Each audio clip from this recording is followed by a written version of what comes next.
sound right, boy.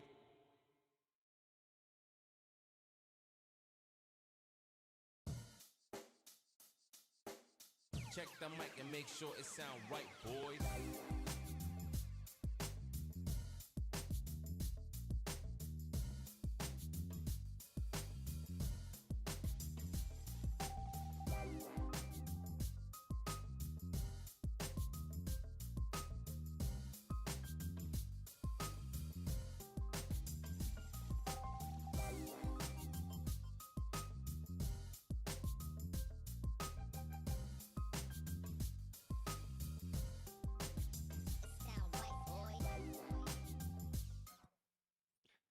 Hello, everyone. Welcome into debate night. We're back yet again, back live. Energy high. Yeah, a lot of things have went down. Some great topics. We'll cover a lot of them, I think, a little bit more in depth on Grip Locked on Thursday. But some good debate topics, I think, have also happened within the last week. So It feels definitely like be exciting. It feels like for debate night, it feels like a lot of stuff happens right before.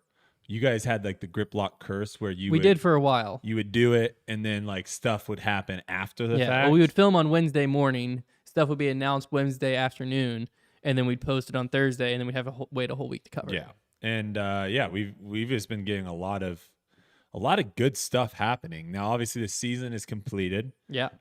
Quick shout out to Nathan Queen and Missy Gannon for taking that down.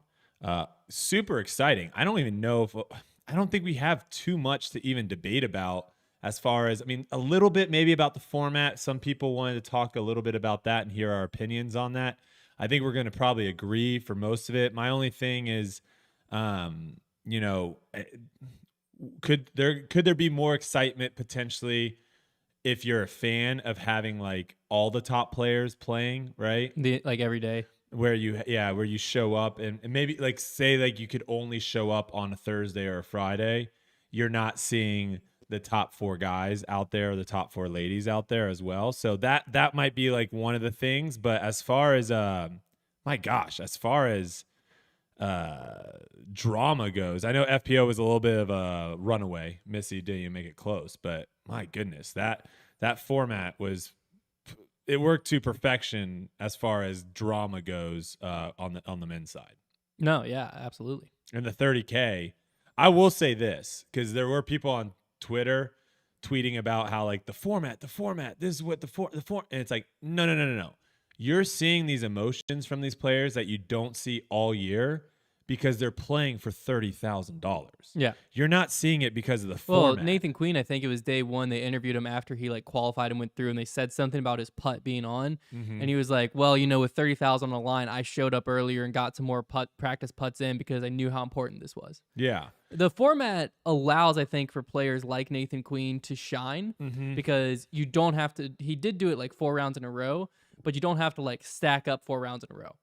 You just have to get in that top 4 each day. That's all you're focused on. You do it, and then the next day you're back to even with everyone. Yeah. So you don't have to worry about like, oh, I'm 2 back of Ricky. Oh, now I'm 4 back of Ricky after 2 days, and I got to make a comeback. You're even every day. But it definitely also has a benefit of like each round you advance, you're guaranteed X amount more just by advancing through those 4. It's something I've always said. More money coming in to the players' pockets, you're going to see 2 things. You're going to see, 1, more players that are good, local pros that like everyone's like, why aren't you touring? You're going to see those guys go, so the fields are going to get better. It's going to be more exciting. Second thing, you're going to see more emotion. When you have a putt coming down the line, that's the difference between $10,000 and $100. The $10,000, like the person that's putting for the $10,000 change is going to show way more emotion than the $100 tournament. And then also just want to quickly, John Vaughn wants to know, he asked a question real quick. Hasn't this Brodie dude quit yet? John, I actually just played a tournament this weekend and won. So no, I haven't. And I believe I also just eclipsed $12,000 in earnings. It could be kind of exciting to see what I can do next year money-wise, especially with the purses going up. Because didn't you say the purses this year were $300,000 higher than the previous year? It's more than that. It was I saw a stat where like if you took the top 10 earners of each top year's. 10 earners. Yeah. The top 10 earners this year made $300,000 more than the top 10 last year. Yeah, and that's basically just because the purses keep are going up. getting higher and higher. So, yeah. But okay, so lots to talk about on the show. The first thing we want to kind of get into, I think, is talking about Eagle and the situation that went down with him not being able to actually compete this week. I'm sure a bunch of people have seen the video that he released on his social media. We are obviously hoping for a quick recovery. I mean, the timing of it was probably the worst as far as like, this is the biggest payout. Yeah, but you could say it's the worst or the best. But it's also the best because now he has all off season to make it would sure. The best possible scenario would have been the week after it happened. Yeah. To where the season's over and then you have all. But if it's gonna happen and you're gonna miss something, at least it's the last event of the year to where now you have a full off season to actually recover. And plus, we still, at least I've missed something, haven't heard the full severity. Yeah, I mean, when you throw your shoulder out, which is it looked like from the video, it looked like he kind of just dislocated his shoulder. But he didn't. He said it like it went right back in. Yeah, and so what I've heard from people, it's never happened to me, thankfully, but what I've heard from people and teammates of mine that this happened to, it basically just becomes very, very sore. And so I'm sure he had a lot of inflammation and stuff like that, and hopefully he went to doctors and they probably told him, hey, it's probably not the best idea for you to be ripping, 70-mile-per-hour shots. My initial, so when I first heard he dislocated his shoulder, I put a tweet out about like how much that could affect his throw. Mm-hmm. Once I saw the video, because it depends like the severity of the dislocation as to like what all it tears on the way out. So in the video, it's definitely a possible dislocation, go back in. Mm-hmm. But it does seem like the type where like he could just kind of rest it, do some rehab, and be back to 100% kind of by the end of the year type thing. The thing to look at for is we had a guy that was just known to have his shoulder pop out. Yep. Once you do it once. Yes. It's easier to do it a second time. So something for hopefully that he takes care of, does the rehab, does all the stuff that he when I dislocated my shoulder my senior year of high school, 17. Mm-hmm. When I went to the doctor, they were debating like should I do surgery or not, and jeez. Well, because mine was really bad. Longboard. I was on a longboarding accident. It's a long story. Oh, but mine was like ripped out at like Dark Horse longboarder. I do not see. Mine was ripped out at like 25, 30 miles an hour. So mine was a much different thing. But they were debating the surgery. But they said that basically when you dislocate your shoulder, you take your year and ages and subtract that from 100, and that's the percent chance it's gonna pop back out again in the rest of your life. That seems, Silas. That doesn't seem right. That seems like this guy's got a like sports doctorate degree from Duke University that told me this. That's like I think it's because like I was 17-year-old. Yeah, so but that's like the same chance thing as it's the same thing as like when people are like, "Oh, what's your max heart rate?" and they're like, "Oh, just take 180 and subtract it from your age. That's your max heart rate or whatever it is." Like that doesn't.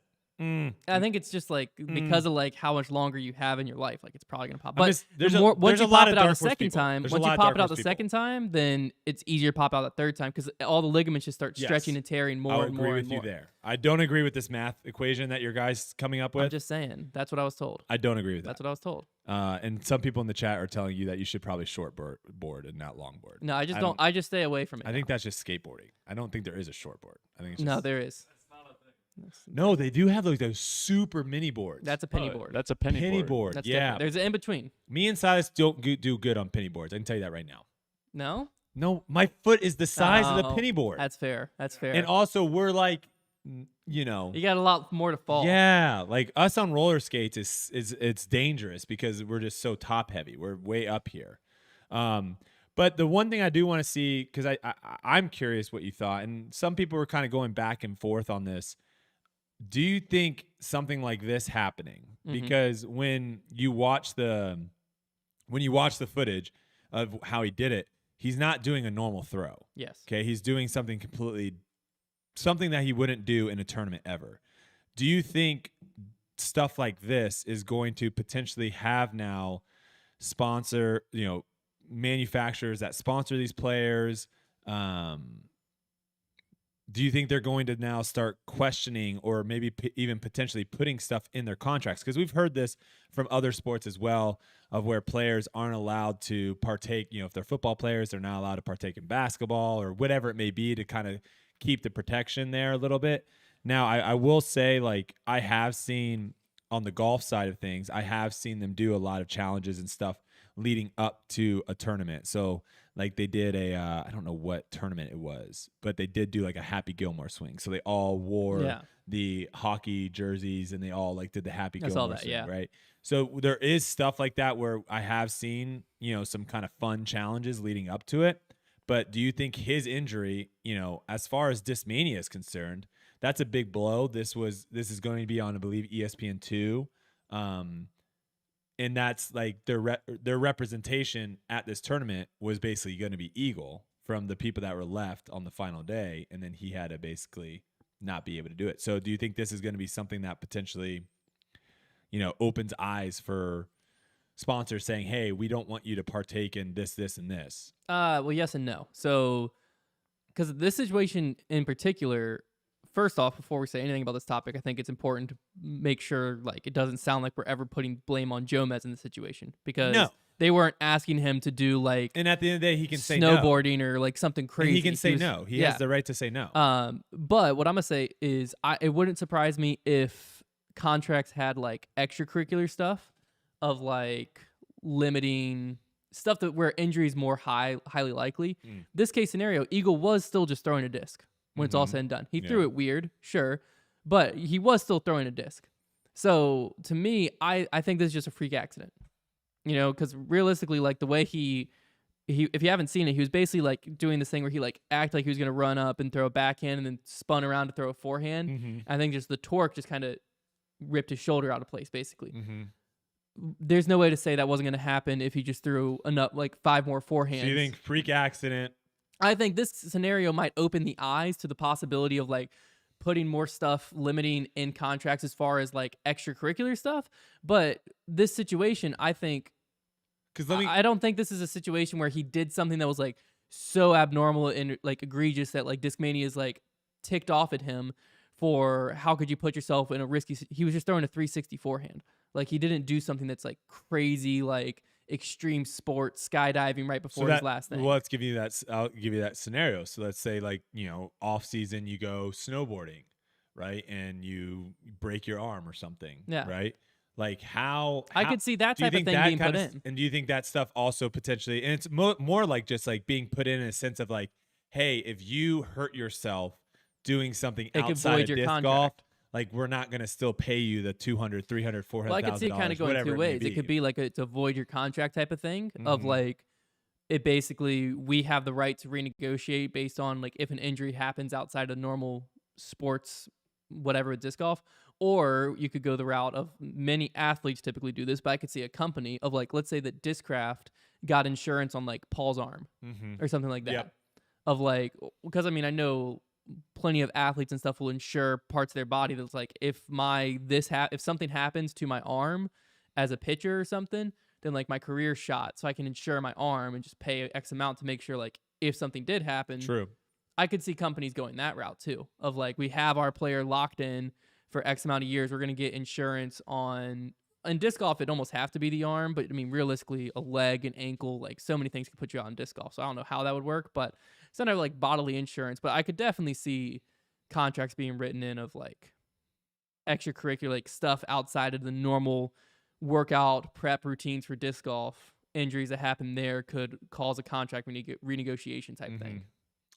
All right, let's talk about the man of the hour, Drew Gibson here. Just posted on his Instagram saying that he just signed today his first ever multi-million-dollar deal. I don't know if details you guys will probably go into. Yeah, well, we'll just say on his agency Instagram. Okay, they revealed that it was with Infinite Disc and it's a lifetime deal. Okay, lifetime deal. So those are deal, the two that have Infinite been revealed. Disc. Okay. And that, as far as I'm concerned, that is the not first, but that is the only person on the tour right now that has a lifetime deal. Yeah, I would imagine like Ken Climo or Barry Schultz might have lifetime deals. But they're not touring professionals. No, but yeah, as far as I know. So now here's a question. Yeah. At Drew's age, 26, is a lifetime deal a smart move for him? I think, now, it's hard to know because we don't know the ins and outs of the like money side of the contract, but lifetime deal at 26. Is that smart? Here's what I'll say. I think, especially if there's especially if in that deal there is maybe some like ownership in Infinite Disc or something like that, that would sweeten it up for sure. But I think also there's a lot of people that just want that security, right? And you see this all the time in other sports, and most of the time you see it on like some of the lower level guys of where they aren't willing to like bet on themselves or risk it on themselves, and they'll take a smaller deal that's guaranteed versus like a potentially bigger deal, but that's not guaranteed. And that could be kind of the play here of he goes, okay, well, if I win Worlds next year, for example, like, oh man, I could have probably gotten a way sweeter deal, but I have this awesome offer that basically sets me for life. Yeah. I'm solid. And it's just tough to know it's too. tough. We did see that it also is going to have his own line of discs and stuff like that, but it's without knowing the money number, it's hard to know if it's a dumb deal or a smart deal. I mean, with talking with Drew and stuff, I don't think he would be the type of person to just like throw himself. He also has representation. It's not just him. I think right now his stock is probably the highest it's ever been. And that's always a good time to strike. So I was just surprised when I read lifetime deal. It's just at the age of 26, I'm Lifetime Fitness, baby. I guess if you're No free ads, but Lifetime Fitness. It's just when I read lifetime deal, it surprised me. But we'll try to find out some more information before we shoot Grip Locker and go into a little more detail there. I just wanted to hear your opinion on 26-year-old lifetime deal. I think you also have to look at it a different way though, because if you're looking at it like kind of like a team aspect of like, oh, I'm signing a contract to play with this team that's not what people are doing here. It's people signing with Nike or Adidas or Under Armour, and they're just saying, hey, I want to show you loyalty for the entire well, the issue in my whole thing with disc golf right now is the money in disc golf is just going through the roof.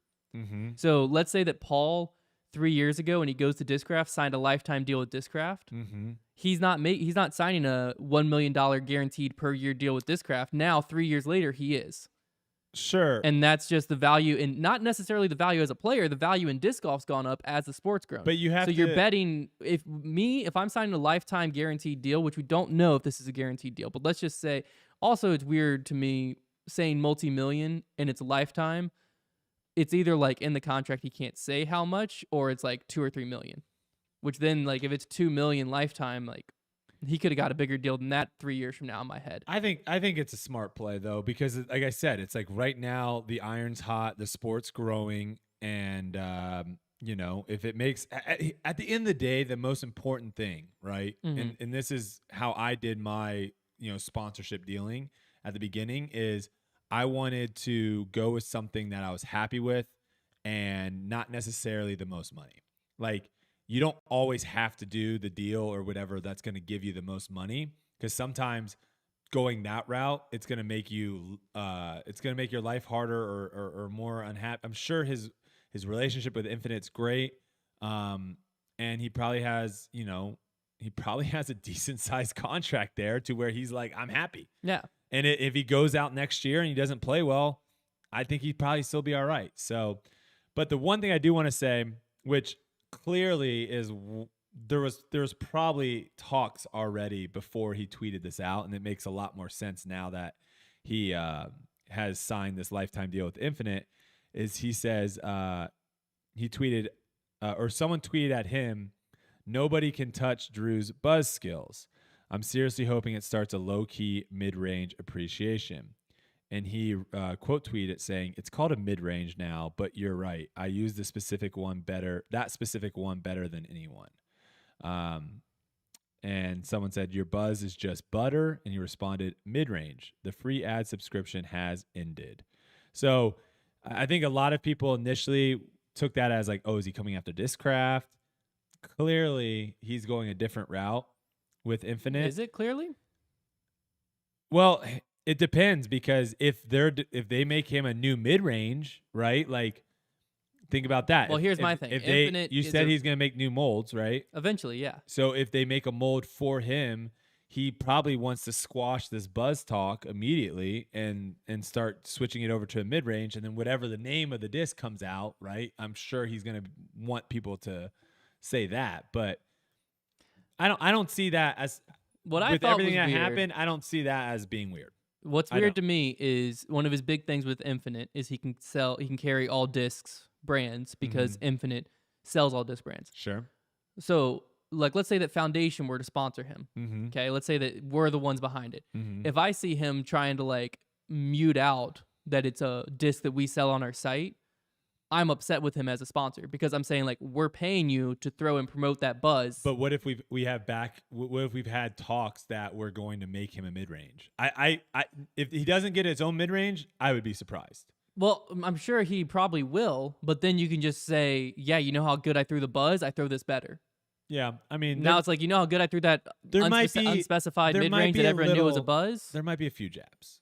There might be a few. I think it's a jab jabs. because, especially when he said the free ad subscription's over. Yeah. Drew's also in that post had hashtag EV7, stuff like that. Drew, I don't think, is locking in with Infinite, and he's not going to be looking for people to pay him to be throwing, because that's his whole model, right? He wants someone to pay him for his putter, someone to pay him for his mid fairway. I don't think that's going away. I don't think he's leaving EV7 and stuff like that. So yeah, he might have his own mid-range mold, but I think that if Discraft paid him to throw the buzz, he would throw the buzz. I think what he's saying here is like, if you're not going to pay me, I'm not going to say the name of the disc and give you free advertising as Discraft. Yeah. To me, if I'm Infinite, I'm being like, whoa, we're paying you for that advertising. You're right. All right, let's stick on Drew Gibson here for again. I mean, he's hot topic right now. Lots going on there. People want to know, and for those that didn't know what happened, let me give you a quick little backstory. So Gannon Buhr ended up getting, I believe they had officials on they had officials during this tournament. I think it was something that they were maybe testing out, and it worked for this tournament because the number of players playing at a single time was very small. So you could have 2 or 3 officials out on the course, and they would be covering the entire field, which wouldn't really actually work for other tournaments. But it was stated on coverage, I believe 2 days. It could have been all 3, but on 2 days, it was stated that an official had given Gannon Buhr a time assessment or a time penalty or whatever you want to call it, right? A warning. And it sounded like Drew Gibson, which, again, I don't know if the official was going to do it or not, but it did sound like Drew Gibson gave that same time warning on hole 15, I believe, 14 or 15, and then Gannon proceeded to bogey the next holes. And so the question there is, a lot of people are like, did Drew Gibson alpha Gannon Buhr? You know, and there was a lot of people attacking Drew Gibson saying, you know, he's just a kid. How could you do something like this? And I'll hear your take on it first. Well, okay. So in your phrasing, my phrasing is 100% right. No, it is, but I'm just because I agree. Drew alpha Drew Gibson, or Drew alpha Gannon Buhr, if that's how you want to say it. I agree that, but he also did the right thing. Okay. So I think it's like a two-way street here, if that makes any sense, because he called him on a time violation when there was clearly a time violation to be called. But alphaing the result of it was it literally basically that stroke and everything it cost Gannon knocked him out of going on. Do you think that caused it though? Do you think Gannon hearing that he had Do you not get a stroke penalty for? No, it was a warning, I believe. I don't think it's a warning anymore because it has to be seconded. I don't believe. I think they took the warning out. I don't believe he got stroked. I didn't see that. From what I saw, it sounded like he got it on one hole, and then the next 2 holes he bogeyed. Unless I'm thinking of a different rule. I believe that's what someone said. That he got it on one hole, and then the next 2 holes Gannon played, he bogeyed. Now, it is a warning. It is a warning. I'm thinking of a foot fault. Okay. They changed. So first off, I'll say, but didn't he actually get called on it a second time? I don't know. So he just got warned. I think he got warned. People were saying that him getting warned then basically made him bogey the next 2 holes because he was like frazzled. Well, I would say it would if I'm taking, because Gannon, if you've watched on coverage, it's just something he's learning, I guess. I don't know. He does take an eternity on a lot of shots. I will say. I think Drew literally said that. I will say Gannon is the slowest player on tour. I think Drew had said it took like 2 minutes on one of the holes, 2 minutes on the next one before he eventually called him. So if that's your routine is Gannon, that's what you're used to every time, and then you get called on it to where you know in this tournament every stroke matters. But I don't think it's a routine. Like if you watch him If you But that's what same he's thing with comfortable with. same with Nico, for example. Nico doesn't have a 1.5-minute putting routine. But it's what he's comfortable with when he's playing. Yeah, but I could also be really comfortable foot faulting every single time. That doesn't mean I should be able to do it. So I think that's the key. Is like No, yeah, I agree with him calling it, but I'm saying that that's where I also agree with by him calling it. He alphaed him to make him be thrown off the next few holes. But I think, see, that's where I disagree. I think when you alpha someone, you're doing something to try to like basically show your dominance, right?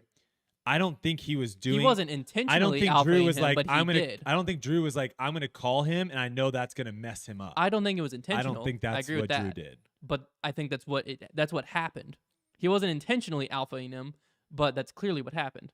Yeah. Well, the whole notion too is like he's just a kid. That needs to be thrown out. It doesn't matter. Everyone. If this was if you're Junior on tour, Worlds, yeah. If you're on, sure. Like if you're a Junior World, how is Drew Gibson playing Junior Worlds? I'm saying like then you can use the argument for someone is like yeah he's a kid, but you're on the Pro Tour. You can't use the even Junior argument. Worlds though. Like I don't like. There comes a time like if you're a 10-year-old playing a sport. No, hold on. Think about in basketball. You play basketball as a kid. Yes. At a certain point, double dribbling was called. When I became a middle school basketball player. What? When I was Where playing. were you playing when basketball? I was playing YMCA rec league as a fourth They grader. didn't call double No. dribble? They would stop the game, tell you you're double dribbling, and hand you the ball back for you to keep Bro, playing. that was like, that stopped at like 7. Age 7 and on, double dribbling was a thing. It Like, depends on under how serious the 7? league is.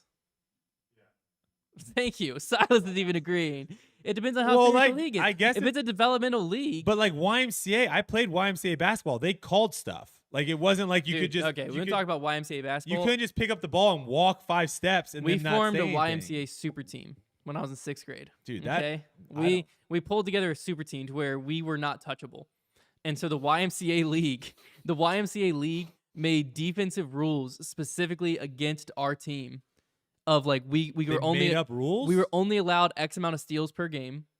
And then once we got to that number of steals, when we got a steal, we had to pass it to the ref and let the defense set up on the other side of the You're court. playing in some dark horse. Well, it's because we were blowing teams out by like 40 because we were just stealing, Yeah, we were I'm pickpocketing glad- them and just taking off. I'm glad everyone in the chat has my back here. People are saying double dribbling started in 2nd grade. Like, bro, It depends on your league. Like, how slow were you guys? I was a up middle school here? basketball coach. I had to teach players pivot step, double dribbling, basic stuff like that when they came into middle school basketball. Like they didn't know it. My starting 5 did, but my like 8th man, Dude, we no would have, clue. we would have wiped the floor with you guys. I never said I coached a good we middle would school have basketball wiped team. the floor with you guys if you're over here trying to learn how to drop step when you're 15 years old. He was in 15. All He right. was in 6th grade. All right, well, It's like a 12-year-old. okay, well, all right. So I think that's enough with the Drew Gibson situation. Let's talk real quick.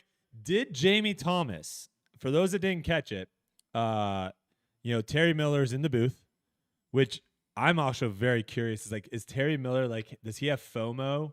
No, fear of missing out. No, that's FOMO. Yeah, but I don't. That's like you're worried about missing out on something. He knows he's missing out on something, but do you think he do you think it really irks him that he can't like get the mic right into someone right after they win? Because that's his go-to. You don't think like he's in the booth and he's just like, oh my gosh, I really want. I think he likes being the in studio commentary. Yeah, he's actually pretty good. I think he's one of the better guys. Here's a hot take. Okay, I think that Nate Sexton, if you put Nate Sexton with the right person, he's already made it. I don't think he has much change to do. Yeah. But Nate Doss and Terry Miller, not bad. They have potential. They're not bad. Like if they're like just 1 or 2 changes away from being very good. They're not that bad. They've gotten a lot better as the seasons went on. I agree. So I think like the commentary did not bother me at all. The Terry, Nate Doss, Nate Sexton. Well, part of it too. I didn't have any issues. I think part of it too was the emotion felt right because of how much the players were showing emotion. When you have Nate Doss going, "Oh my gosh, Terry," and the players just when you have him saying that, and you have Drew Gibson flexing after he hits a putt, it feels better. They also, I think, did let the moment breathe a little bit. Well, right? the final day they had to because there's only 4 players playing. But I'm saying they didn't feel like there was they allowed dead space to happen, and also it helps with the crowd noise and all that stuff. So, but that wasn't what I was gonna say. Yeah. The question was, Jamie Thomas was now down and doing the interviewing. Yes. I think at one point, I hope someone can go back and maybe it's on Jomez posts and someone can see it. I believe I saw Jamie Thomas at one point like hiding behind a tree down the fairway. I don't know if you can't say anything about that. I don't know if it actually was him. His responsibility is to be down the fairway and like talking about in the middle of the fairway. He was in the middle of the fairway hiding behind a tree. Okay, well that one's kind of bad. But like if he's like immediately off and he's hiding behind a tree. Yeah, off the fairway is one thing. He was in the middle of the fairway. I mean, there's a fairway on the right and a fairway on the left and trees in the middle that you have to miss, and he's in the tree line hiding. I believe it was him because it looked like him and he had a backpack on. But if someone can catch that and tweet me, please, that would be hilarious. That would be a very memeable picture. Yeah, of someone just. But regardless, the question I was going to have is, did he potentially ask one of the worst post-win interview questions of all time? Okay, as a just general like and for answering that question. Do you want to say what the question was? So for the people there was see two questions, right? The mediocre one was the worst one. So the first question was just kind of worded weird. His sentiment, I think he was very nervous for some reason. Well, $30,000. His sentiment, ESPN. Jamie Is that going Thomas to go on ESPN? No. No? Okay. Jamie Thomas wasn't nervous about 30. But okay, his initial question was basically he told Nathan Queen, he's like, "You're the 28th seed, the lowest seed to ever win this. Great. AKA, Good start. You're the worst player ever to win this. That's a fine start. I had no problem with that. But then he proceeded to go and immediately say, and 0 brackets, no one out there, not even one, picked you. That's not how he worded it, but that's what he said. 0 brackets out there picked you to win this thing. Not even your own parents thought you could win this Not tournament. even you filled out a bracket and picked yourself. You didn't even pick yourself. That was the first question. But that one I understood what he was saying because it was like a hype up, like motivational question.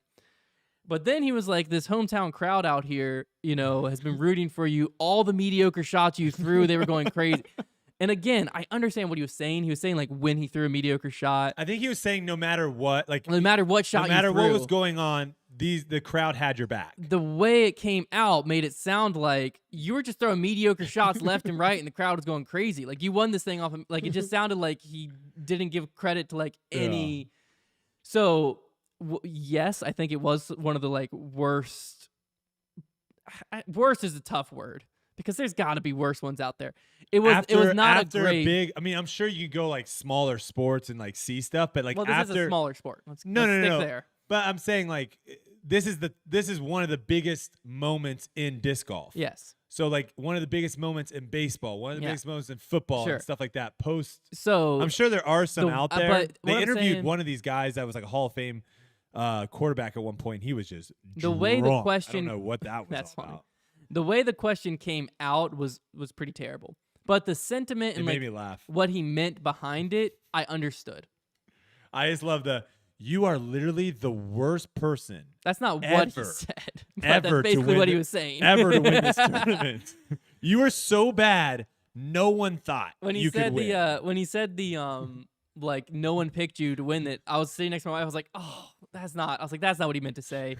And then he follows it up with, and the hometown crowd out here, every single mediocre shot you threw, I was like, oh no! And so I literally turned the TV off. I think at that point, which it was over. It's tough. I would say it's tough too because like he's on the ground, so it's like he was walking the whole round, so he probably got caught up in the moment a little bit and didn't really like have like, oh, let me bust out my notes real quick and like write down maybe a good question or something like that. So he's just coming in off the mic, and so when you do that, easy to make mistakes and have stuff slip like that.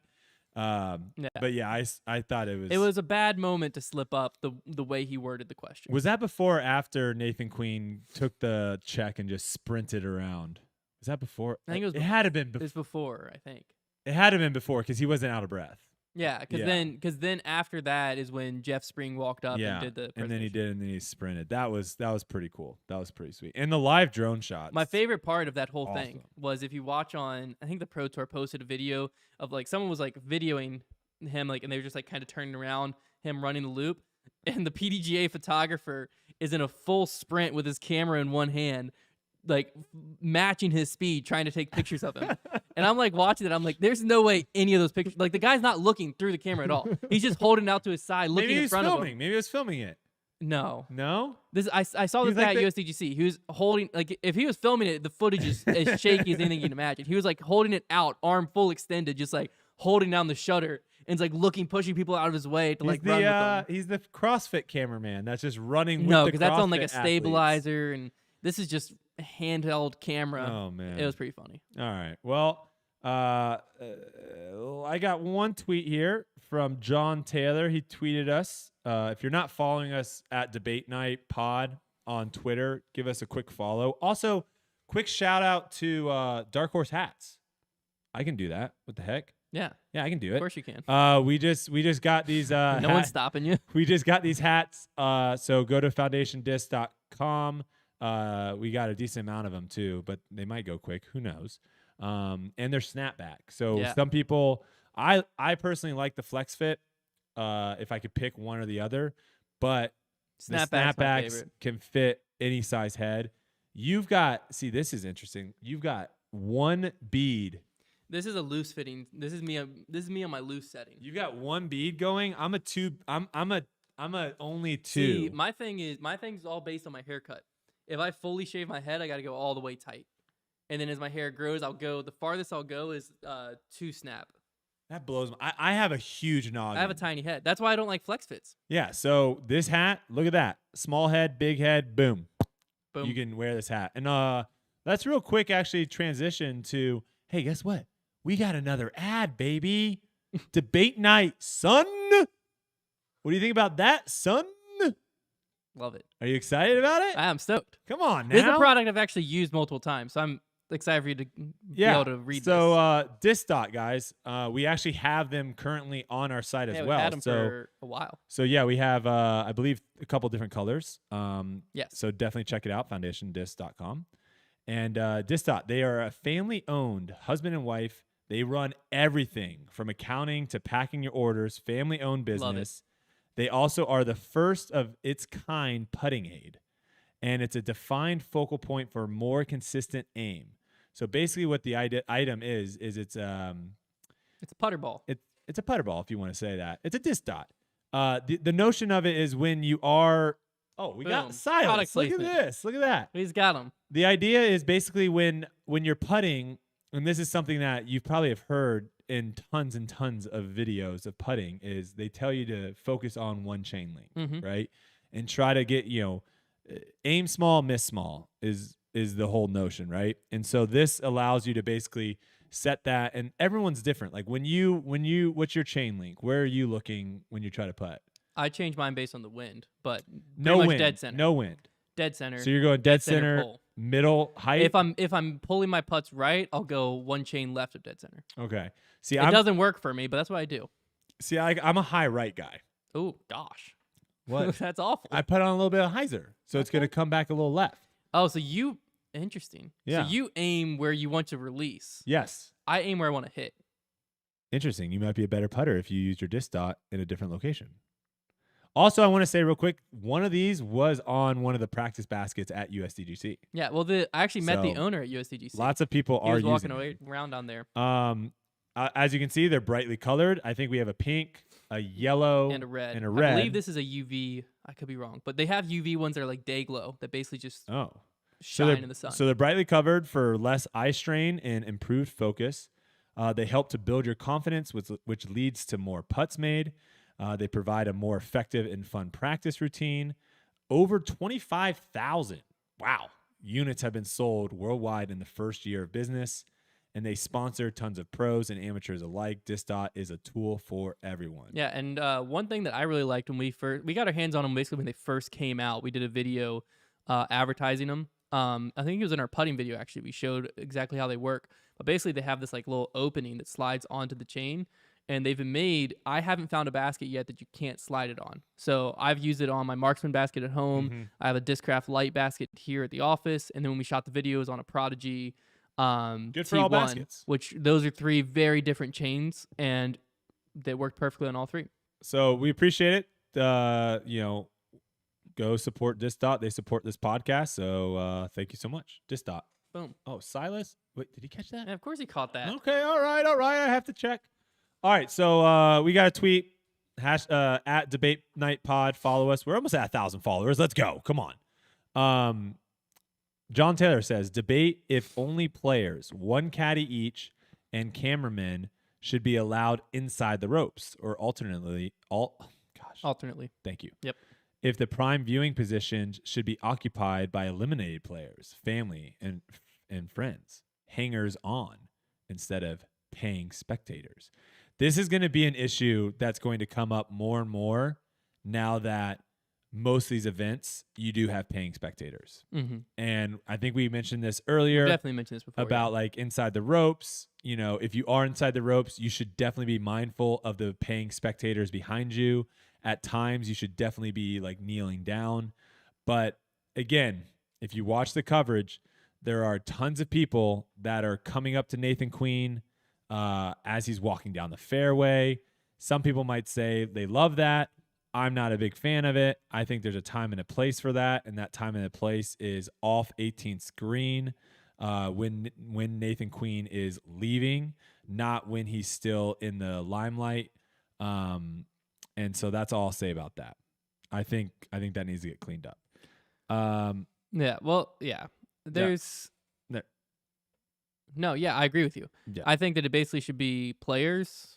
Each player should be allowed one caddy, and then the media crews that are filming should be the priority inside the ropes. They obviously don't have to kneel down. I like your idea of like, because there are some people who are like bloggers, reporters. They need to kneel down. They need to be inside the ropes to see what's happening, because like USDGC is the one that I went to, and there's some holes that you just, if you're in the crowd, you're not seeing unless you've been there 4 holes in advance. So they need to be inside the ropes, but I agree. You should have to kneel down so that people can see over you. But it's definitely, like you said, it's going to be a problem more and more, especially as like you start selling VIP passes and VIP have like access to like USDGC. Maybe VIP pass holders are the only ones that are allowed to walk down hole 8 because of how tight it gets or such and such. But then like if VIP pass holders are like the only ones walking on hole 8, but you still got a wall of reporters in front of you that you can't see anything around, then it's like, well, why did I pay the extra $50? Yeah, it's going to be a problem. Like I said, there's going to be some paying patrons that aren't going to be too thrilled about that. So I think the sooner they can kind of nip that in the butt and let people know, yo, there's a time and a place for it. And this is a great comment. Mike said, I know people hate when golf gets compared to disc golf, but like, I love it. Maybe we should take it out of the name then. I love it. It said, imagine Rory caddying for Bryson. Yeah, so that goes on to my last thing I want to say before we open up to live calls is a lot of people were wondering, they wanted to hear our opinions on Yuli being on the bag of Drew Gibson. Now, Yuli is a sponsored player for Discraft. He's also the team captain, which, okay. And you had 2 other sponsored players in the finals. You had Paul McBeth and Adam Hammies. And he's caddying for Drew Gibson. Thoughts? I mean, that didn't bother me. I mean, but I'm also, I don't know. So, like the different manufacturers, no problem at all for you. I don't view manufacturers as a team. Maybe that's a weird thing to me. Okay. Because like it's not a team sport. Yeah. So like I understand we call it like team Discraft, team dynamic, whatever. But like for instance, you're on Discraft. I don't view you and we'll keep Yuli as teammates. I view you as both representing Discraft. Yep. Same thing as like I don't view like LeBron. I view the people on the Lakers as his teammates. I don't view someone else signed by Nike as a teammate of his. Like they're endorsement deals. You're not playing for a team. So to me, it's not weird to see Drew, who's probably a better friend with Yuli than anyone else on the card, I would imagine. Or maybe he offered to Paul if he's good friends with Paul, and he said no. Or Yuli might have actually, or Ham has had a caddy. Or Drew. I think it was his dad. But I think Drew could also very well reached out to Yuli and said, hey, you know this course really well. You're from this area. I would love for you to be on my bag to give me some That's tips what I'm saying. and stuff. It's like, I have no problem with that. Yeah. I don't find it weird. I can see where people would. I think it will. Because for so many years, it has been like a team. Like I think the weird thing will eventually happen when the money gets high enough to where you could potentially just like have your own caddy. Well, are we saying which part's weird? Sorry, is it weird that Drew? I don't think the Discraft? manufacturers is weird. I agree. I agree. Players caddying for other players. That's what I think is weird. Optics is a little weird, especially if you were in the tournament. But in this event, it's a unique one because like there's cuts each round. So the final day, there's only 4 of them, and there's 32 players still in town. So like when, for instance, who was it? Might have been Thomas Gilbert was caddying for Heather Young. Yep. I again didn't find that weird. I could see where that could be looked at as weirder, but like as far as like a player caddying for another player, the Drew and this is all I will say. But Discraft to non-sponsored by manufacturer, I didn't find that weird. The only thing I'll say is, I think the part that I find weird is a caddy is one job, a touring professional is another job. They're not the same job. But right now, the caddy's not a job. Right now. Correct. So right now, it's not really a job. Correct. Once it becomes a job, sure, because then it'd be like Yuli showing up and like kicking Drew Gibson's caddy off the bag. But you get kind of what I'm saying is like. Well, it's also you have to remember. I guarantee you, Yuli didn't get 10% of Drew's earnings because he carried his bag. Well, the final round. we don't know about that, Silas. I'd be shocked. Insider information? Why would Silas have the? I don't know. Silas always has all the information. I'd be pretty shocked, but. Because like in golf, isn't that the standards? Like 10% of your earnings throughout the year. I don't know. I think I made like $60 at one tournament. I just gave it all to my caddy. Heck yeah, there you go. Because I mean, what was Paul broke the record? I played so bad the final round that I just felt bad for the guy. Paul broke the record for money earned this year at like $89,000. Yeah, it'd have been $8,000. So it would have been $8,000 to his caddy if you do it by that structure. Yeah, you're dying. Basically, what should be happening is like Discraft, I guess, should technically be like, hey, as part of your contract, we're going to throw in a caddy.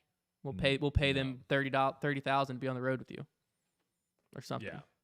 But I think right now there's no caddies in disc golf, so well, I think I think the other thing too that's interesting is because like it's just not the same people all the time. I think that'd be different, right? If it's always the same people, but like some tournaments, there's no caddies, some there are. It's just I don't care. I don't care one way or the other, but I can see how some people think the optics of it looks strange. That's what I was gonna say. But I don't care. Do whatever you want. I don't. It doesn't bother me at this point. I agree when like a professional caddy, then it might look weird. But right now, like, well, it's just do whatever you want. Like if you want a caddy for someone after you got knocked out of the tournament, do it. Yeah. Yeah. What the heck? It's legal, so who cares? That's also valid. All right. That is going to wrap that portion up. I think we kind of nailed everything. I don't really want to talk. I had on here the whole Ricky situation. He tweeted out saying hole 2 is a bad hole. We can kind of, I don't really want to rehash that. I'll just real quickly say, I think the bad thing about that hole is it's an island. It's a peninsula, right? You're not taking a bridge over there. Have you been? You've been there. I believe it's like a land bridge, which would be a peninsula, yeah. So it's a peninsula, but it's an island green. Quote unquote, kind of an island green. It seems odd that you can land on the island and be OB. That will be the only thing I'll say about that. But if you throw better shots, you won't land OB. So there's a give and take of it. But as far as like someone watching it, when a disc lands on the island, I'm thinking, okay, he's safe. Yes. And the notion that your disc can land on the island and not be safe, I do think that's probably, as far as like a viewer standpoint, that's kind of weird. So that's all I'll say with that. All right, let's take some calls now. So let's just get that number up there. I will be Julius Caesaring people. I kind of want a Julius Caesar t-shirt. Where Jilly just says, "Don't get Julius." Did you say Jilly? No, I said Julius. I'm pretty sure you said Jilly just. No. You definitely did. I want no. I want a Julius Caesar T-shirt, and then maybe it's like a caricature of me sitting in a crown with just a thumbs down. You're sitting inside of the crown. Not a crown, a throne. Okay. I'm in a throne, and I'm giving the people a thumbs down, Boom. and it says, "Don't get Julius Caesared." Boom. Love it. Maybe I'm eating a Caesar salad as well. Do we have a caller, Silas? With no anchovies, please. No anchovies. Oh, we're live with them. Hello. Oh, Silas said no. Now we're Hello. Hi. Hey, how's it going? It's going good. Who we got calling? Desi Scholl, Where are you calling from? Kansas City, Missouri. How you doing, brother? I'm doing great. What? Oh, yeah. Yeah. Okay. Yeah, we're listening. What you got for us? I was I want to talk about the Drew Gibson thing. Okay. I think that like Drew Gibson signing the contract with Infinite Disc, like that's huge for him. But like him dissing, or you guys were talking like him kind of like downing the buzz. I don't think that's necessarily like what he was trying to do with that.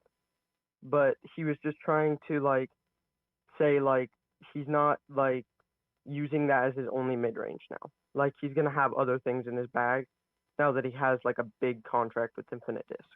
That's a good take. I mean, the idea that basically what you're saying is he doesn't want to be known that he's the best buzz thrower, rather he's the best mid-range thrower. So it doesn't matter if it's an overstable mid-range, an understable mid-range, or a neutral mid-range. He is better at throwing that speed disc than anyone. That's kind of what you're saying? Yeah. I can see that.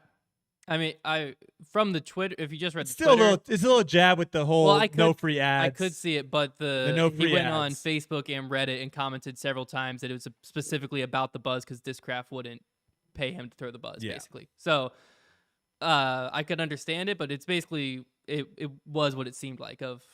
It's specifically that orange buzz that he throws. I would argue better than anyone else throws a buzz. I would say that's probably true, but it doesn't really fly like a buzz. So take that for what it's worth. Yeah. But yeah, it was specifically about that disc because that's what he was responding. He literally texted me after I tweeted about it and said, "I don't throw the buzz anymore. It's just a mid." I love that. All right, brother. Thanks for calling in. Yeah, no problem. All right, take it easy. Yeah, you do the same. I don't throw a buzz anymore. It's a mid-range. Yeah, I thought that was when he texted me. He said, "I don't throw the buzz anymore." I was like, "Wait, what's that orange disc? I just saw it. It was a buzz." He goes, "Well, no, it's a buzz, but it's a mid range." Maybe he's just finally come to the dark side of where I'm saying like, see, that's not where I've said though. No, like I've said commentary shouldn't say it. Oh, we got a call. Hello. Hello. How are we doing? Not too bad. How about yourself? Oh, we're chilling. My name is Kirk. I'm from Michigan. Very cool. So I'm about to come after Hunter a little bit Heck because yes, give it to him. So I have a debate topic, and it's basically last week Hunter completely flip-flopped on his player of the year. I did. And said that Ricky was his new player of the year based off of what, a third place USDGC finish? Mm-hmm. Yeah, so yes. Here's basically what happened inside of my head is I took a stance against Brodie that Eagle was the player of the year. And then you give me 2 weeks to simmer down, and I apparently in those 2 weeks decided without thinking that Ricky's the player of the year. I think it's still very close to call between both of them. I'm going to sit down between tonight and tomorrow's episode of Grip Locked and decide my you're gonna look at your my notes? 100%. You're gonna look at your notes? My 100% stance. Can we thumbs down Hunter? But are we allowed to I mean, do that? I'm glad someone called me out on it because like I told Trevor immediately after. I was like, I said Ricky was the player of the year this episode, didn't I? He's like, yeah. I was like, I literally 2 episodes was like hard arguing that there's no way Ricky was the player of the year. It's got to be Eagle, and now here I am. So I don't really know what I think, to be honest with you. I don't know what's going on inside my head. Not a lot. I think it's Ricky. I think it's Ricky. I know you didn't ask for my opinion. I would disagree. I would say it's got to be Eagle. I feel like when we look back at this year, despite the fact I know he didn't win any majors, but neither did Ricky.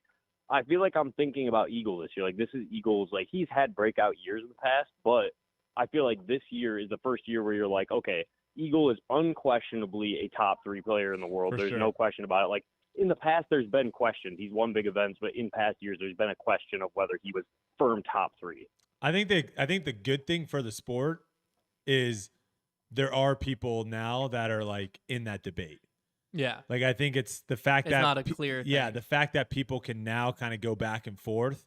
And, Calvin, for example, like if he would have snuck in a couple wins here and there, he could have kind of put himself in the picture, which I think is just going to lead to a really, really exciting next year. The tough part, I think what flipped me without me knowing was I'm pretty sure Ricky won national tour points, which Eagle just didn't play national tours.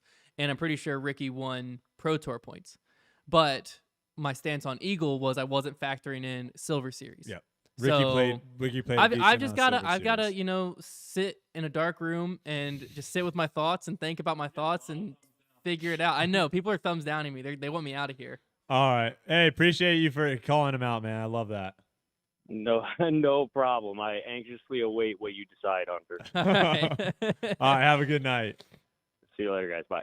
I love that. That's funny. I mean, to be fair, you knew that was going to eventually. I knew it was coming. The flip flop of fast. I can't flip flop that quick. It was such a quick flip flop. I didn't even mean to. It wasn't intentional flip flop. Like if Ricky would have won USDGC, it would have been understandable. Oh yeah. Of like, okay, well, that's what we had said. We said it was going to be decided by who won USDGC. Yeah. And then neither of them did. And then I still flip flopped like an idiot. But here I am. We got hello. I made it on. You're on. What's happening? Oh, we're chilling. How are you doing? I'm doing all right. Who we got calling? Teddy. Teddy, what's good, brother? I'm just sitting in Wisconsin after some golf today. Oh, very nice. Hopefully it went better than me and Hunter and Silas's round. I'm sure it did. Oh, it's all learning, right? Yep. Okay, so I want to bring up, is there a debate in between mids and putters? Like, is there a significant difference in between a mid and a putter? Like there is a fairway driver and a distance driver? Yeah. In what way? Like you're saying distance achieved or? Just all the way around as a disc. Like is mids that important where a putter can't fill a slot? I mean, in my game, yes. Yeah, I would agree too. I think putters, I feel a lot more comfortable like with touchy shots around the green, scrambling kind of shots, and then mids I feel a lot more comfortable throwing like hard. Okay. So yeah, I do believe so. So it's like torque resistant.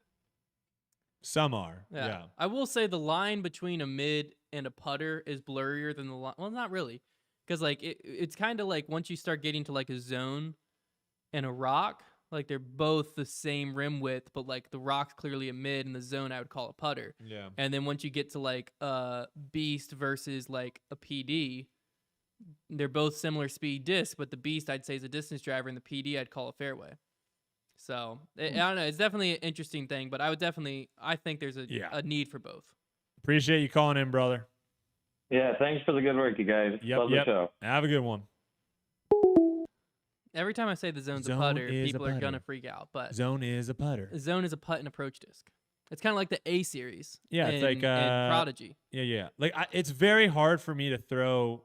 Like there's a perfect example. It's very hard for me to throw a zone 400 feet. Yeah. But I can throw a buzz 400 feet. Yeah. There you go. I think it's impossible if you throw a zone 400 feet. Blizzard.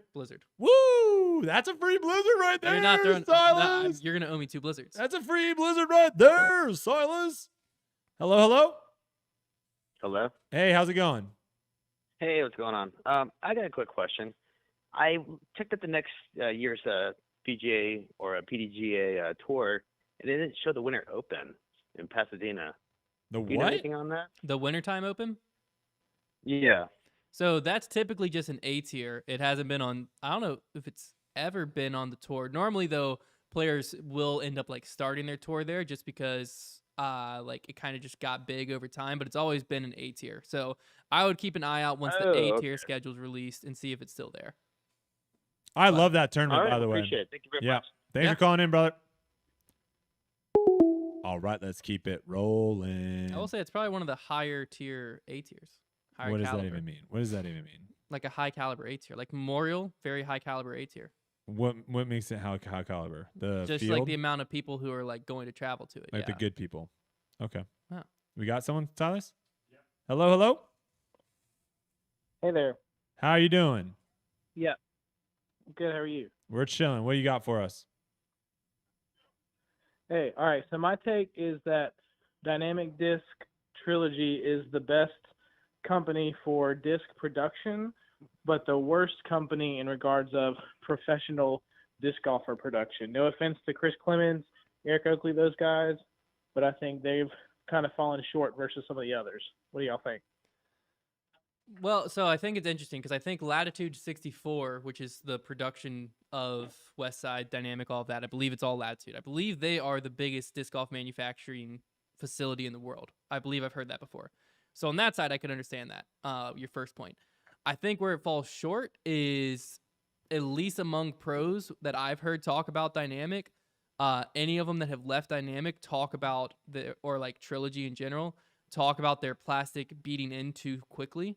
So like a mold that they love getting too flippy fast, which is why you see so many of them throwing felons and forcers and like that's it. When they might love the flight of a Raider to begin with, they can't keep it.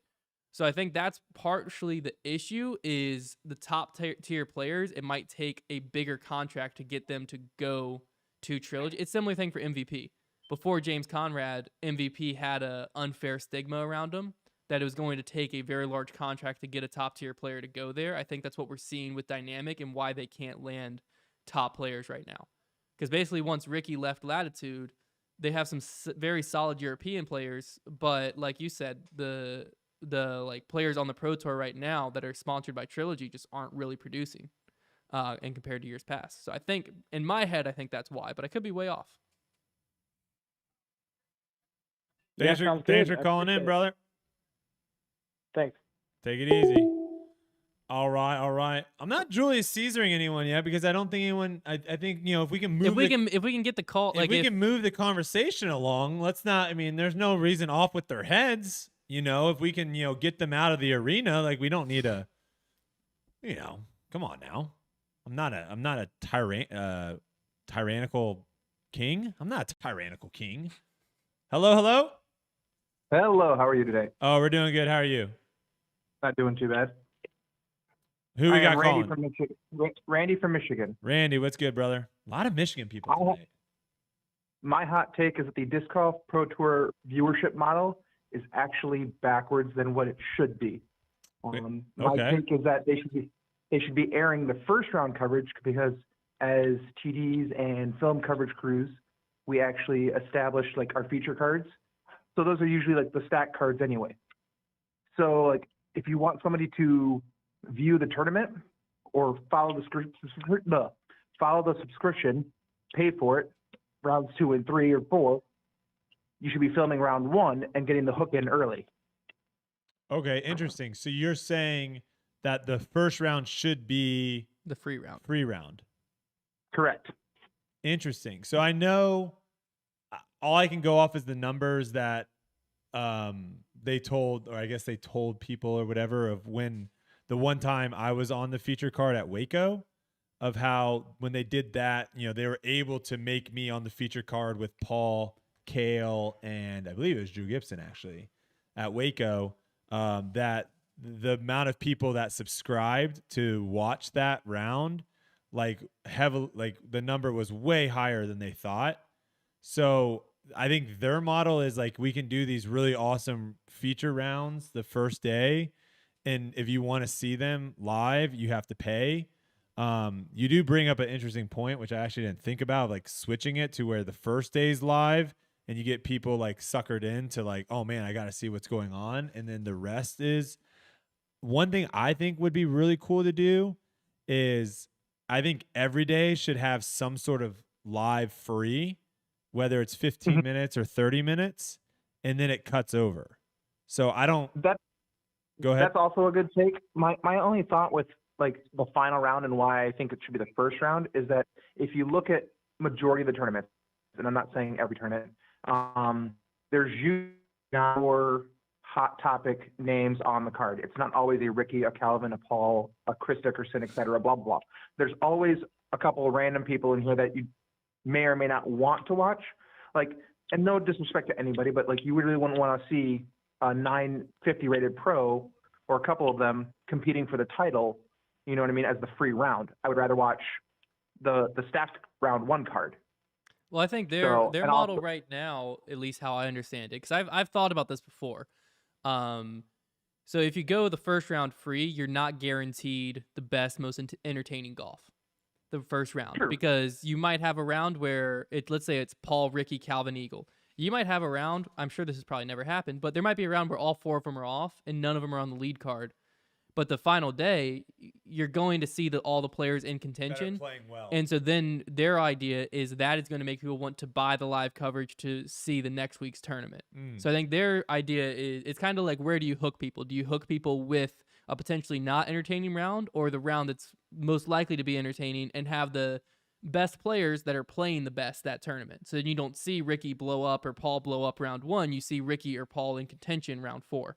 I also don't think we're that far off from like actually just free live coverage. Where like the advertising money's big enough. I don't think we're that far off. I don't think they're ever going that way.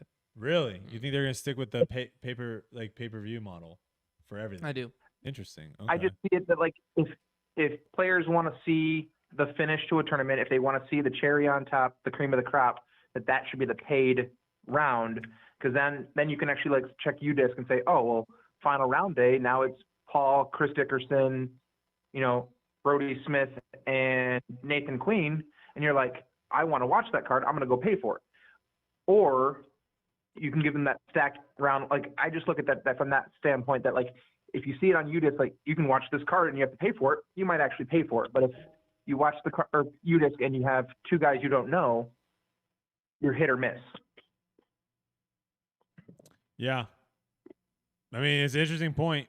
And it's just a question of like, what would convert more. Yeah, and Joseph, thanks for the $5. He just said, I agree with the caller. I think a lot of people only watch the final round. Why should they get the goods for free? Do first two free.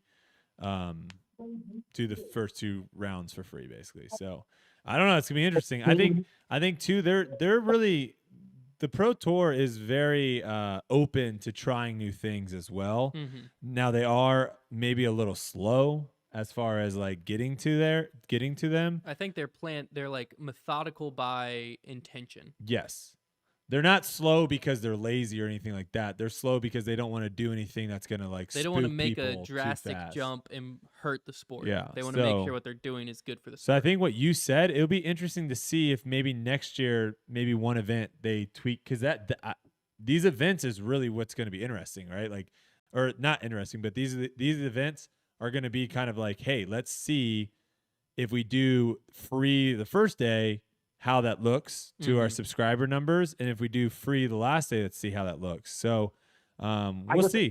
I guess I would more look at the change in them. Like, if you air the first tournament with the first round, the increase in subscriptions you're going to get versus, because like there's always going to be the hunters that are always going to buy the coverage, and that's no disrespect to them, but you should look at what the difference in the change is, because otherwise you're looking at like who's buying it just before the tournament just to watch all 3. Yeah, no, I completely agree. Yeah, good call, all man. Right. Thank you for calling in. Doing great. Have a good night. All right, take it easy, brother.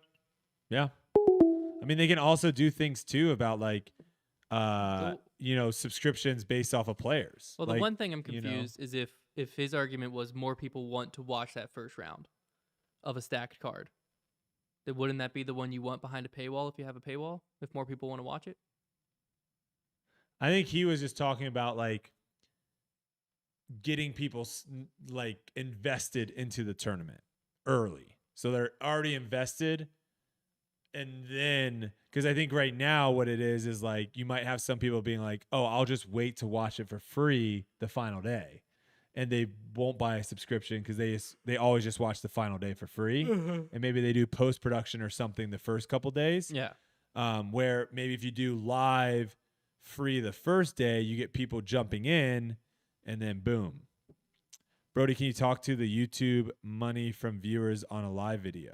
Can you talk to the YouTube money? I think he's saying like the live stream when it's on YouTube, Disc Golf Network, like how much money brings in. I mean, 10,000. It's impossible to know. It's impossible to know because we get to see like 10,000 viewers, 15,000 viewers. We don't know how many concurrent viewers there are. So it's really tough to know, but I will say like the money isn't that great. Like I wouldn't be surprised if 10,000 over a course of a 4-hour live stream is not that much. All right, we got another one, Silas? Hey, hello. Hey, what's going on? Hey guys, this is Mike. How you doing? Oh, we're doing good, man. How you doing? Good. So I am going to tell you guys that you are both wrong on the best player this year. Ooh. And I have nothing against the player I'm going to say, but I didn't want to have to say this, but it's the honest answer. best player this year was Paul Macbeth, and it's not close. Why do you think Paul's the best player this year? So, can you tell me how many tournaments Ricky won in 2018? No. Okay, so we can agree that what matters the most when you consider a year? Okay, so I can already tell where you're going because you're going to say USDGC, Paul's third. It's a legacy year for him, right? Majors, I think he's say money won. Yeah, I think he's gonna say. Well, the money one, I don't think you can use as a stat because the purse increased. If Paul hadn't won a decent amount at the disc golf finale, then Ricky would have broke it, Eagle would have broke it, Calvin. Money was just the purses are going to increase. That's going to get broke every year. The major side, I can understand the argument, but we're not when you're looking at player of the year, you can't take in the story of the year. Right? Because I agree, like James Conrad winning Worlds, like you could be like, oh my word, that has to put him in contention for player of the year. But the rest of his season just doesn't line up. Ricky, I believe, had 5 to 7 Elite Series wins this year, something like that, and Eagle was Ricky up there had, as well. Great, yeah. So Paul had 3 wins, Mm-hmm. and like let's just call them elites. Mm-hmm. Ricky had 4, Eagle had 4, Ricky had 5. So they're all within 2 of each other. Let's look at majors. So Eagle and Ricky, 7th and 8th in Worlds. Paul, 2nd, 1 shot away. I know we won't really, followers will remember how close he was to winning it, but 2nd place. So obviously a big gap there. And then USDGC, Eagle again lackluster, 9th. Ricky decent, 3rd. Paul, we obviously know 1. And I know it's not a major, but when you think of one of the biggest tournaments of the year, we're going to think about the Tour Championship. Eagle didn't play, obviously. Ricky, no show. And Paul getting in the top 4. So to me, we talk about the top 3 tournaments of the year, Paul going 1st, 2nd, 3rd. The other 2 guys doing basically nothing other than Ricky's 3rd place in USDGC. Like if I just put in front of you, hey, 5 years from now, hey, look, Paul got 2nd, 1st, and 3rd in this event. You got 8th, 9th in DNF, and Ricky got 7th, 3rd, and didn't finish. You're going to say Paul had the better year. Well, I would say that out of those tournaments, like if that's the only thing we're looking at for sure. But as far as like the entire year goes, if you look at all the tournaments, I mean, again, the way the system currently is set up is an Elite Series win is equal to an Elite Series win. So if you win Ledgestone, that everyone knows has a way bigger payout than say like the Des Moines Challenge. The money doesn't matter there. They both at the end of the day are an Elite Series win. And I think too, like the Elite Series thing, I think eventually that'll probably go away and it'll just be a Disc Golf Pro Tour win. Like I don't really understand the Elite whole Series was because of the PDGA National Tour and the Pro Tour. So I think that actually terminology will go away. So like at the end of the year, you'll literally just see like this guy has 5 tour wins, this guy has 7 tour wins. This guy has 12 top 10s. Do you think if we asked Ricky or Eagle, would you rather have the year you had or have or win USDGC? What would they say? Well, see, that's again, I think that doesn't factor into player of the year because Ricky needs USDGC to become a Mount Rushmore player, like to become one of the best players of all time. Eagle needs a major besides Kona Pichte so that people can stop saying Kona Pichte is not a major. I'm calling Trevor out there because it was a major. But I think they need that for their just career. goes to show you how much more important majors are than other tournaments. I agree with that. And when Ricky only won 2 more events than Paul did, relatively comparable, and Paul and Ricky pretty much, other than, I mean, Ricky won 2 more. In terms of like average finishes, Paul and him are pretty much even with like worst finishes and stuff, like the worst they had all year. So, you're saying that it's super important for Ricky to have a major. Well, there's a reason for that because majors are that much more important. Well, I think it's super important for Ricky's career. So here's the other thing is I am the biggest Paul fan you'll find. But I'm still going to say that that's the thing. I'm still going to say that Eagle and Ricky, I think, had a better season overall. Because Eagle, you also have to factor in not a lot, but he didn't play any national tours. So that makes Eagle's argument like worse for Eagle because like, he could have possibly snuck on 1 or 2 more Elite Series wins if he would have like went to a few more national tours. But like at the end of the day, I think the biggest thing that matters is wins. So to me, Paul coming in 2nd at Worlds, he lost Worlds. Same as Ricky, same as Eagle. Paul winning USDGC puts him into the conversation. I agree with that because I think before USDGC, Paul wasn't in the conversation. But the only person that gets into a conversation from the Pro Tour Championship to me is Nathan Queen, which he's not in the conversation. But he had a win there. So I'm saying the win is all that matters to me on that aspect. And then I want to look at like top 10s and like how much someone finished out on the other side. But I'm not comparing that to like, well, when a major he came in second and Ricky came in seventh. That doesn't matter anything to me because they both lost. That makes sense. I think for me, like I'll just I'm going to be repeating myself to keep going, but I will just say the seasons were close enough, in my opinion, that winning a major is more important, because if we just expanded this from 1 year to a career, if Eagle or Ricky win more tournaments than Paul does, but Paul wins more majors, who had a better career? Answer's Paul. So if we put that down into a smaller perspective, into a season, if it's that close, only a couple tournament different, and the major's involved, I think you have to give it the edge to the major. But that's all I have to say. Thanks, guys. Appreciate the conversation. Appreciate it. Have a good one.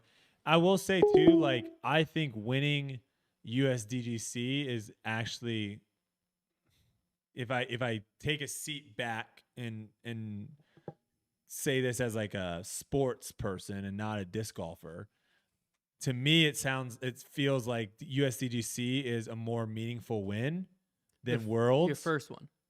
Because someone made this comment, and I agree with them. He said Macbeth would probably rather have Conrad's season because it gets another world title. Well, hold on, though. Hold on. Yes. So, I mean, I think there is a lot of people, because of what disc golf thinks of the World Championship and how, yes, I'm sure Eagle and Ricky would almost throw away all their other wins and just take a World Championship.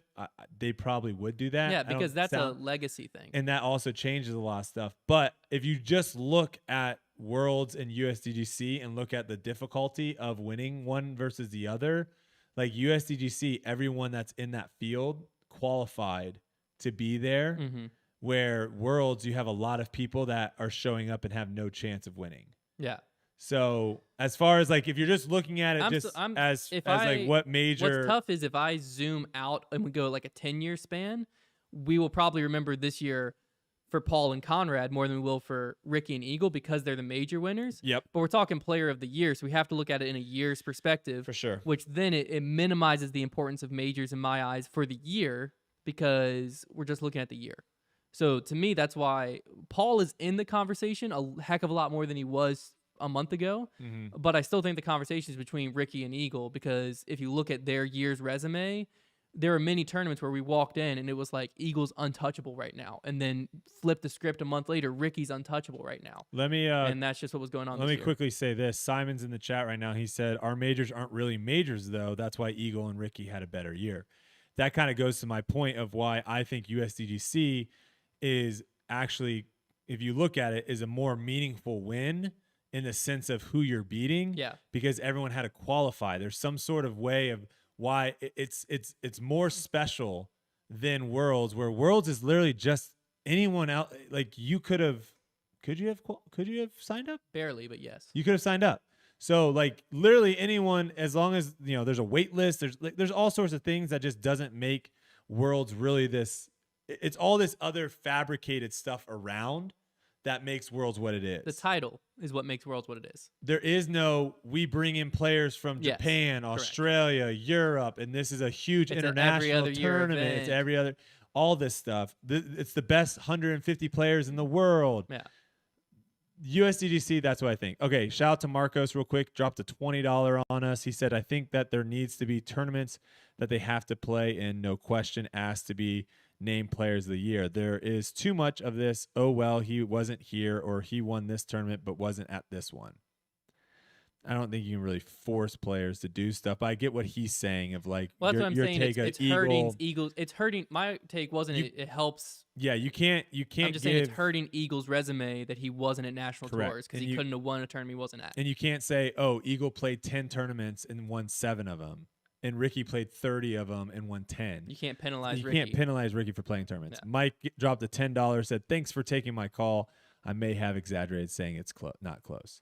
I mean, it's fun, man. I'll tell you this much. Like, this is one of the best things in sports is like, having tons of different people have different opinions on who's the best team, who's the best player, what's the best tournament.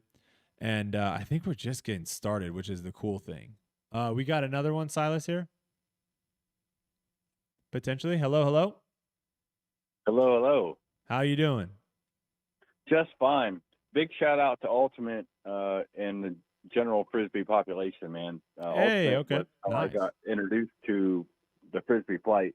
And if you haven't thrown an ultimate and you play disc golf, you better go back and throw an ultimate to realize the angles you need to put a disc on to make it fly correctly. I will say though, if you're trying to get good at disc golf, don't try to learn how to throw an ultimate disc. No, there's a difference in that though, because there are those free-form shots that you have that are like patent pending forehands and hinds with a really understable putter that comes in great. People I've never seen, I don't see a lot of people throwing like really great forehand right-handed shots like you could with an ultimate. Yep. And it needs to be more in the sport. It definitely helps for your scrambling for sure. No, it's a really fun thing to be a part of. Is like understanding the flight of an ultimate and understanding the flight of a disc. Heck yeah. That's two different things. Like you can't put all of your energy from the last 7 days of a really shitty work week into a backhand of an ultimate. It's going to turn into a backhand roller, but you can do it into a fast speed driver. It's my biggest frustration relief in all of my life is disc golf. I can just backhand the shit out of anybody with a disc. But the whole reason that I called was to the Haley King, Adam Hammis breakdown of, like, I've been there in a couple tournaments. I'm not a great player. Played in a bunch of amateur events, a bunch of amateur worlds, one pro event that I injured myself in, which I totally regret. Is that, like, where does that happen in a player's mind to where they just shut down and they're no longer a part of the conversation? Like, for me, if I was in that player's spot, I would be throwing Jeremy Colleen pterodactyl throws or something. But both of them, Haley King and Adam Hammis, both seem to just shut down and not care anymore. Like, on that stage, I would care more than anybody else ever. Well, like this would be the greatest time for me to be like, hey, watch this. It's a tough one because these breakdowns of Haley King and Adam Hammis are a lot different than, say, the Paige Pierce one the week before. They both kind of have the same mentalities. Well, right? They both like stop when they realize that they're going to lose. They just stop caring. I wouldn't say that's always the case for them too, but I would say I don't think Adam did though. This case is unique because they had already made it, and so like once they were out of it, they were guaranteed $8,000 because they were the final four. They weren't dropping all the way down to like 10th, 12th, 15th place. And so at that point, I'd be practicing lefty, having some fun with it. But you're also going to be on ESPN too, so you can't just Ocho? 3. I think we're gonna let you go, brother. Thank you for calling in. Yeah, I think I don't know where that was gonna go, but I'll say this: I watched the entire round live. Adam didn't quit. If anything, he puts himself in a really weird spot because he had a couple bad breaks, bad throws early on. Everyone else was playing well. This is a this is a course that you're not going to be able to make up shots, strokes.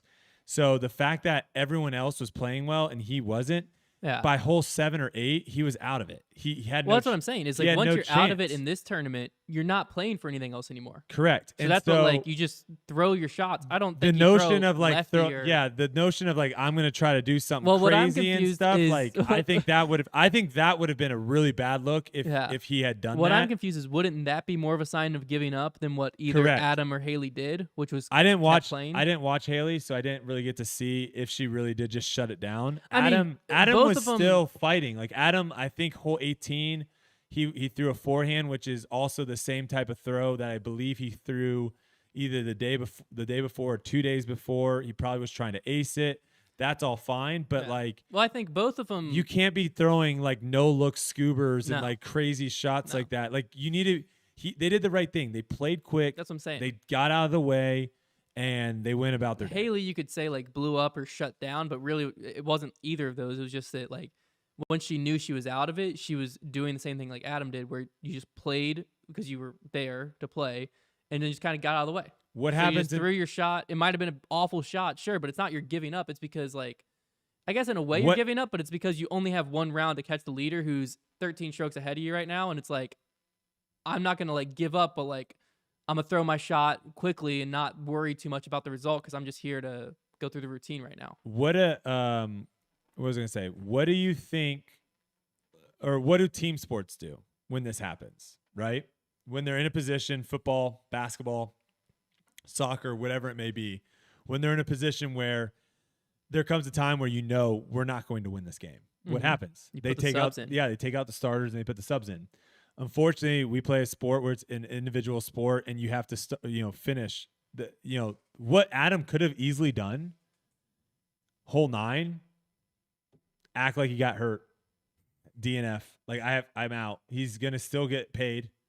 Right? And that was the other side of Haley King, Like, is she was dealing with a back injury. They mentioned could have it done multiple that. times. They easily could have done that. Well, she just played through it. I think it might have been partially because like they might have been worried of like, if I DNF, is it going to look bad that I still get this check? But no, it would have not. I'm not saying they should have done that. No. It would have been a bad look. But I'm saying that's on the the commentator table. constantly talked about how she was actually like dealing with something in her back. Gotcha. To where like she could have just DNF'd, I guess. But then the questions like would start coming up of like, oh, did you just DNF because of whatever? If you play through it, Yeah, in that situation. And the I believe Adam through like 9 holes was 5 over. Is that what it was? 5 or 6. He basically played the majority of the round even par. Yeah, like he was 5 or 6 over, and so like people are like, oh, he could have battled back. Like I don't think Adam was like, I'm just gonna mess whatever. Like I'm sure he was like, oh, if I birdie out, who knows what could happen. The problem was he wasn't getting birdies. Yeah, he was running out of holes to birdie out. Everyone else was getting birdies. So there comes a time and point where it's like, okay, eventually, like I'm sure he knew, all right, I have no chance of winning. So I don't think he gave up. That's what I'm just saying. In this situation, in this scenario, it's a lot different than a USDGC or something where you're still battling for keeping in the top 20. You've made it. You already made $8,000 by walking on the course that day. Someone was going to come in last, and it's like, well. And also, it's one of those things too. But like, if he's 4 or 5 down, the problem is like you now are pressing. It's the whole reason why Drew and Paul didn't birdie hole 17 because they were trying to go for the eagle. Well, no, Drew did birdie it. I believe Drew did birdie it. Paul didn't birdie it. Neither did. I think Drew birdied it. I think Paul bogeyed it or parred it. I don't know. Doesn't matter. They didn't. They were going for the eagle. They were going aggressive, and that's just the nature of the game. And that's also why That's why I think when you look at stuff and like, oh, well, Paul got 2nd and Ricky got 7th this tournament, or this guy got 3rd and this guy got 10th this tournament, that doesn't really mean that much because when, that person might have been in 5th place and the last 3 or 4 holes really making a charge, playing super aggressive to try to win and ended up falling out of placements because they're trying to win. So, all right, let's take another call. And then we might shut this down because Hunter's about to fall asleep. Nah. We had a long day. If you guys don't know, we just dropped those nuke SSs and we were grinding the last 2 days. And then we got absolutely destroyed on New London. Okay. So, hello. Hello. How you doing? Doing fine. This is Mike from Chicagoland. Before I get to my topic, I wanted to say it was a pleasure to meet you and to watch you play at the Clash of the Canyons. Oh, very nice. Love that tournament. Hopefully I'll be back next year. My debate topic is hole 2 on this tournament, to me, was the perfect example of why we need to make penalties in disc golf more like golf, where you have out of bounds is stroke and distance. So it's really a penalty if you go out of bounds. Right now it's not. And it costs people big strokes in this hole. And that's why I think we need to do that. Are you talking about Clash? No, I mean in general. So if you go out of bounds, island hole. Where you talking about the hole 2 at the tournament this weekend, where you had the island hole. Oh, where if you didn't make the island, you had a re-tee. Right, but the idea is that judge shows how important staying in bounds is. Where now, if you say if you go out of bounds, it's stroke and distance, and you reshoot it, and then people are going to be much more careful about that. They're not going to throw, well, if I'm out of bounds, I take a stroke, but I'm still, within 50 feet or even 100 feet. Yeah. It's a 2-stroke penalty, essentially. Yeah, I love the drop zone there. The hole was 340 feet, I believe, through a pretty narrow gap. And then the drop zone, which looked like a backhand throw. And then the drop zone looked like you could basically throw backhand or forehand. And it was probably 250, judging from the throw I saw Ricky throw his upshot with. So I love holes like that to where in that scenario, you don't bail a player out for going OB. Like if you go OB, you still have to somehow execute the shot. If the shot's a little easier, that's fine, but you still have to execute the shot. So yeah, I was definitely a fan of the drop zone there. Just not a fan of being able to land on the island, but still somehow be out of bounds. Yeah, that was bad. But I just meant the idea of having a stroke and distance for penalties if you're out of bounds. Yeah. I think that's a great idea once there's like a tour card or something implemented to where people have to qualify to be on tour. Because if you go back to Ledgestone years ago, there were players, I think a guy took a 30 on a hole, mainly because he just refused to lay up and at one point was just literally sacrificing disc. But if you put a 900 rated player on a very hard hole that's also stroke and distance, yeah, he's going to cause backups. So like if you go to Northwoods Black and you got a stroke and distance on this like super hard hole plus a like 900, 910 rated player, that's going to be a nightmare. So I think once that there's regulations on who can be on tour and it's only the best of the best, then you can start looking at things like that. Because I agree, challenge-wise, entertainment-wise, stuff like that, win across the board until you get to like the players who are going off at 8 in the morning and you're going to make the rest of the day super slow. Yeah. Hey, appreciate you calling in, brother. Just a quickie was also kind of both of you on the. I happened to be at the Clash, my first time ever doing UDisc, and I was a volunteer. And I think that it's important, and we did it in our cards, was that at the next tee, I went through and said, Gavin 3, you 4, and just real quick, it takes 10 seconds and they're done. But that way you get this, you're guaranteed to get the score right. I think that's a good thing to do. I know you disagree with that, Brodie, but I think that's important. I fully agree with that statement. I think that's exactly what should be going on. Yeah. Okay, well, I appreciate you taking my call. Yeah, thank you so much. Have a good one. I think the other thing too with the guy taking a 30, I think the thing that will eliminate that as well. You can find a video of it online, I think. I might watch that tonight. The guy, I think you can find it. He had I want to say it was a Zuka card. If you find it, if I find it, I'll send it to to you. Please. He was just like, I'm trying to remember exactly what was going on, but he was just chucking discs. I think he got penalized on top of it for like intentionally like gross misplay or something like that. But it might have been even a putt at Ledgestone.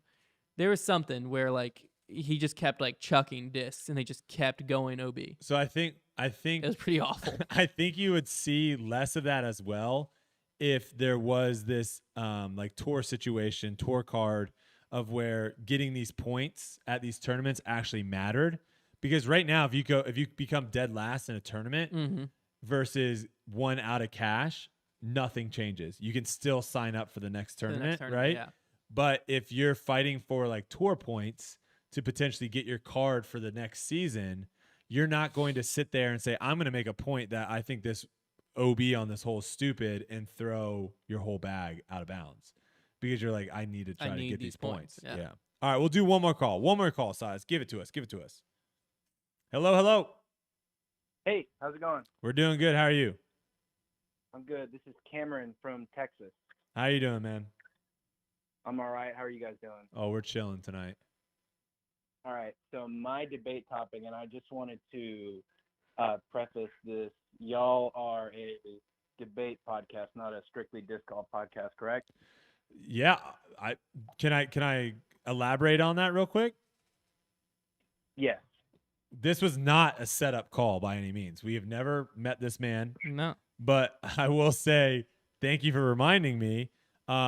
With the disc golf season kind of coming to an end, right? There's not going to be as much to talk about. Initially, when we started this, we really wanted to have it kind of open for anything. But it was clear that the amount of people watching this are all very heavily involved in the disc golf scene, which is fine. But moving forward, I think we're going to try this out next week. I will have some topics that aren't disc golf related. And we also will be encouraging people to call in with non-disc golf related topics as well. So yeah, not a plan to call. Silas, you don't know this person. Not a plan to call. All right. Thank you for reminding me though. Absolutely. So my topic is, and I bring this up because y'all had mentioned it last week about ties and overtimes and all that. My topic is that I believe that that hockey, the NHL has the best overtime setup, and I'd like to get y'all's opinions on what y'all think. Which sport has the best overtime? Can you setup. confirm their over? Can you like tell us what their overtime setup is? Just Okay, so regular season, not during the playoffs. After a full 3 periods of hockey has been played, they go to 3-on-3. Normal play is 5-on-5. 3-on-3, and then there's a goalie for 5 minutes. Okay. And somebody in the chat correct me if I'm wrong too. And then after that, they go to a shootout, which is basically penalty shot. Like it works just how penalty shots work in soccer as far as the scoring system goes, I believe. Okay. I'll tell you the one that I like the least is the NFL's. I don't like the NFL because like one coin flip in the like especially like if you watched Monday Night Football last night, for example, if that game ended up going into overtime, right? So the Bills, like this is what I truly believe. The Bills went for it. Did you watch the game or no? You didn't watch I it. watched Okay. I watched the like first half. I was following it on just fantasy. Okay. Like So for those that didn't watch the game, it was a back and forth game. Neither defense really could make a stop. And the Bills were driving. They got down towards the goal line, and they went for it on 4th down with the notion of like, hey, if we score a touchdown, the game's going to be over. We're going to win. When they could have on 4th down kicked a field goal and it would have gone into overtime. I think you're seeing a lot of teams that offense is, their greater suit. They're going for it on 4th down to try to win the game when they have the ball, because overtime in the NFL is terrible. You flip a coin. If you get the wrong call, the other team calls for the ball. If they drive it down and score a touchdown, you don't even have. It's over. Yeah. It's over. I think college football, I would say, I love college football overtime. I don't. Maybe some people disagree with me. I think college football overtime is pretty fun. I would agree. I feel like I think it's vastly improved than how when they changed it compared to how it was when The 2-point thing is great too. Mm-hmm. Yeah. I feel like soccer, unless it's changed, soccer regular season is the one I hate the most. Oh, where that they can just play end like in a draw. they just play like another what, 30 minutes, Something 15 like that. minutes It's like or something. 30 minutes, and then Golden goal. but it can still. No, it's not golden goal. Golden goal is like sudden death, right? Where if you score, it's over. Oh, that's right. It's not. They It's just not. play the full period. They just play an extra. But then if it ends in a tie, it's over in regular season. I that could believe. be true. Yeah. I hate any sporting event that it can end in a tie. Well, the NFL can end in a tie. I hate it immediately. Like that's without a doubt. That's my biggest pet peeve. Hockey, I would say, this is the only thing I'll say with you about hockey. I think it's kind of weird that you practice. It switches it to 3v3. Yeah, you practice 5-on-5, right, with a goalie, and then for an overtime, all of a sudden you're in a 3-on-3 situation. I think that's a little strange, but as a fan perspective, it's probably really exciting because there's a lot more shots. There's a lot more. There's no extra time in regular season soccer, so it's even worse. It's even worse than I thought. So it's just over. It's regular tied. season soccer is just over in a tie. So that's the worst. 'Cause it's not even there. Yeah. Gosh, how do people enjoy that sport? That's annoying. Imagine rooting for a team so hard. It's 1-1. You go into this little extra time after 90 minutes for 5 minutes, and then the game's over, and you just. No, there's no extra time. Sorry, you lost. You lost to Barcelona, Real Madrid. It's over. Tied. All tied up. Like, I'm rioting in the streets after that. You can't. No. We got to go to overtime. We got to have a winner. You can't play sports and just end in a tie. Gosh. Guaranteed the worst feeling in soccer too is when they play the whole 90 minutes. One team scored in the first 3 minutes, and then they play the whole rest of the game, and then the opposing team scores in the last minute or so of time, and then it ends in a tie. That would be the absolute worst feeling in the world. That's like that. I could not watch soccer for that very reason, and for that reason, I'm out. That reason I'm out. The World Cup though, don't sleep on the World Cup. No, the World Cup's great. You can't tie in the World Cup. Cup's fantastic. I think in preliminaries. I think you actually can tie in group play. In preliminaries. That's like the earlier stuff. Yeah. You're not going to have the World Cup champion be like, we're sharing the trophy. I know Brazil and England tied, So they're just sharing Well, it. It'd probably be Brazil and Germany. Brazil or and Spain. Germany or freaking Netherlands. They had what was his name? My brother used to be a big Netherlands fan. Dude, Doesn't matter. Netherlands have been dirty. All right, hey, we appreciate the call. Not a plant. Thank you so much for calling in. Yeah, absolutely, guys. Love the show. All right, take a good one. I mean, that was perfect. Because we definitely want to be able to expand this podcast to more than just disc golf. We'll obviously still talk about the hot topics that are going on and give you kind of our takes and kind of go back and forth there. But there was a point today where we were talking about breakfast food, and Brodie said that Waffle House is the best breakfast. No. Silas, I didn't say that. Silas, I did not say best. You asked me. That's what I heard. That's what I heard. You asked me what are good breakfast restaurants, like where are good places to get Waffle House, or where are good places. I did not say what are good places to get Waffle House. Where are good places to get food for breakfast, and I said Waffle House is up there. That's all I said. Yeah, but if that's the first thing you say when I say breakfast, and you go, well, Waffle House got to be up there, then that's like your best one, guaranteed. I said Crackle Barrel. Crackle Barrel? You don't even know how to pronounce it. Cracker Barrel. Crackle. I think Crackle is a better name. Cracker Barrel. Sure. Cracker Barrel can be Cracker Barrel. What is it? A barrel full of crackers? That's not good. Doesn't matter. You know what there is? You know what is good? Their breakfast. It's a lot better than Waffle House. Also, never knew this. You get free biscuits there. Yes, you didn't know that? No. And cornbread. You can ask for cornbread instead. I don't like cornbread in the morning. It depends on what you're eating. I don't like cornbred in the morning. When did I say? Silas, we need to get you a mic. Silas has a mic. He doesn't use it. I have a mic. Silas, he's had a mic this whole time. You time. had a mic this whole time? I'll use it now. Oh my! Well, yeah, the show's gonna be over in 10 minutes. I'm just saying. My We'll have to bring goodness. that debate up later. I also feel like we would disagree on like favorite condiments. Well, ranch. I got slandered on Twitter. Are you a ranch guy? From Kelsey talking about. I don't even know what it was, but I basically just said that I love. Okay, first off, grilled cheese, tomato soup, OP. Okay, that is the best combo with grilled cheese. 100%. Okay. Secondary to that is probably ketchup. Also, okay, 100%. That's fair. But like right below ketchup is ranch. Right below ketchup is ranch. I can't diss it because I've never had it, but I'm not a ranch guy.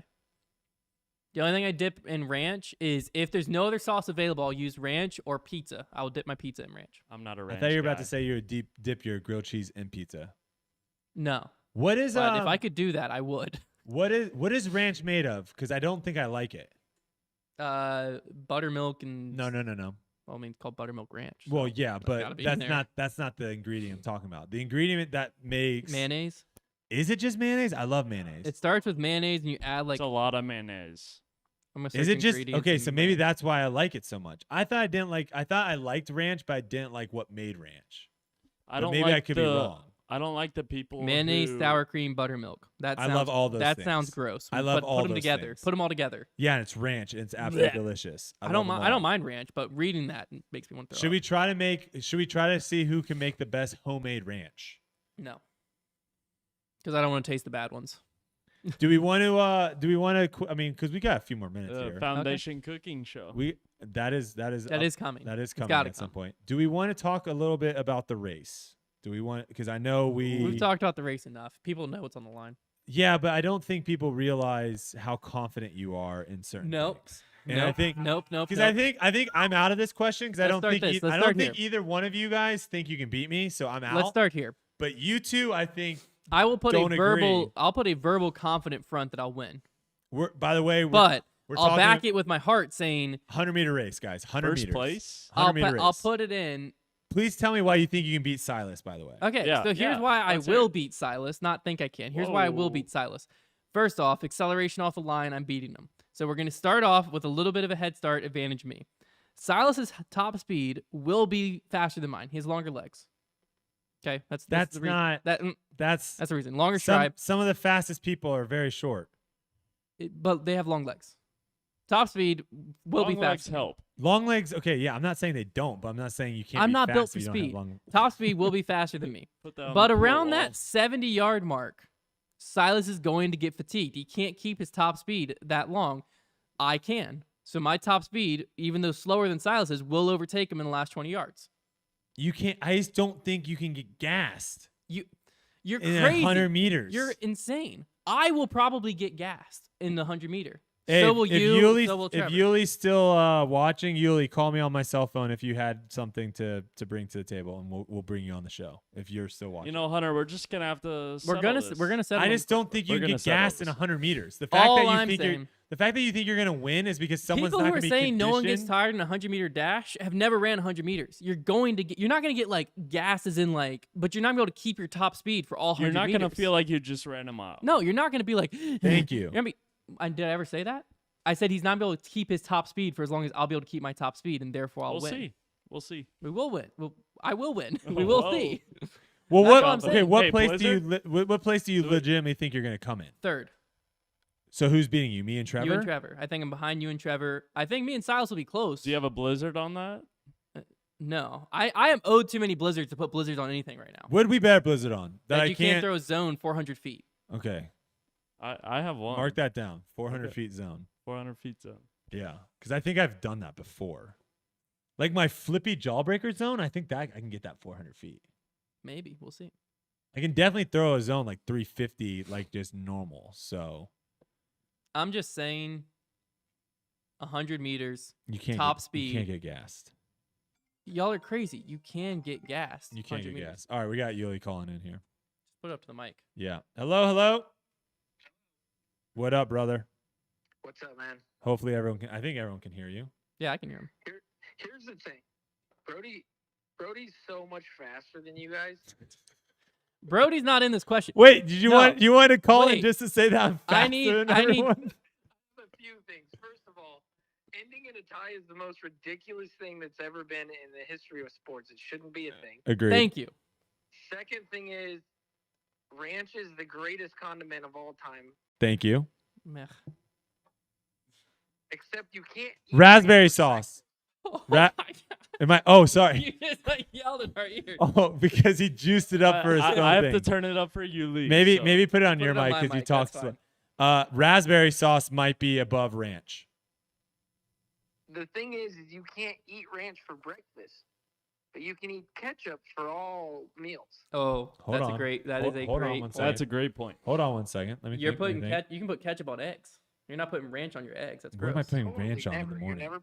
You're never putting ranch on anything in a breakfast item. If you are, You might be real. I'm not trying it. You might be true there. Yeah, so I think ketchup, ranch is the best after breakfast, but ketchup is the all-around goat for condiments. Mm. Where's mustard on For that? almost every meal. Where's mustard in that list? Nowhere. Is mustard one of the worst condiments of all time? Yep, you can use it on hot dogs and maybe burgers, and that's about it. I think the only thing below, which I believe is still a condiment, I think the only thing below mustard is relish. Well, you can't really eat mayonnaise in breakfast either, so that's out. Okay. Well, yeah, you're right there. You're right. I'm not putting mayonnaise on anything.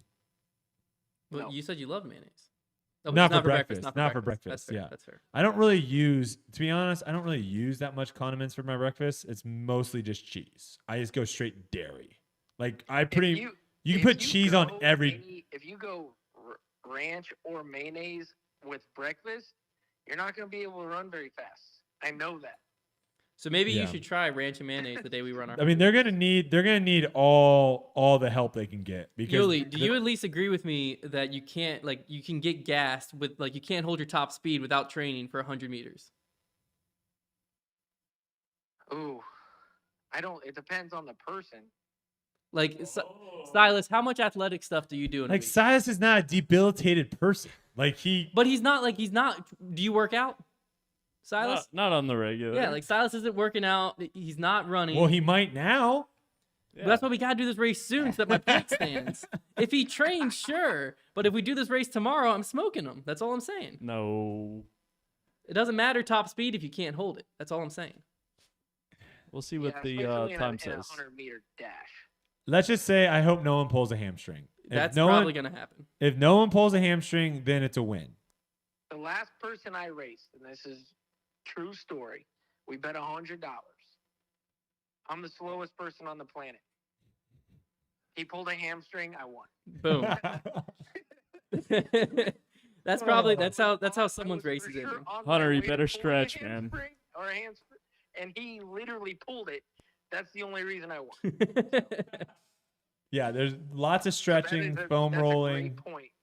Like somebody's the only way somebody wins that is you're pulling that hammy. Yeah, you can't. Everyone's got to be safe here. Everyone's got to make sure they properly warm up, because we might have to find an indoor track. Like there's a lot of things that we have to. I'm gonna buy turf spikes potentially. Okay, that's too far. Are we okay? The first question is: are we having a real gun for the start? No. Because we're gonna have to do this at a public track. We can't just go to a public school and shoot a real gun to start. Are we doing the 2 bricks where it's just a? Sure, that's fine. Okay. What? I mean, we can just clap. Yeah. No. Bricks is way better. That's pretty much my 3 things though that I had to call in. All I right. felt Well, like we- I had a good input on those 3 things. We appreciate it. Ties suck. Ketchup's the goat. Yep. Ranch tastes better. Yep. Brodie's faster than both of you. That's I mean that's fair. I agree with Yeah, all of it. And he I agree with validated my that. 100-meter logic, so I'm happy. Oh, That's still out. Yeah, that's still out for like It's you know. gonna be that's it's debate. bad for Silas when I smoke him. Whenever this happens. And I personally have a chance to beat all 3 of you only because of the hammy situation. That's also valid. I'm undefeated right now in the last couple of years because of that. I'm bringing a lot of icy hot and just lathering up my hammies in icy hot. I'm gonna smell like a peppermint patty before we start.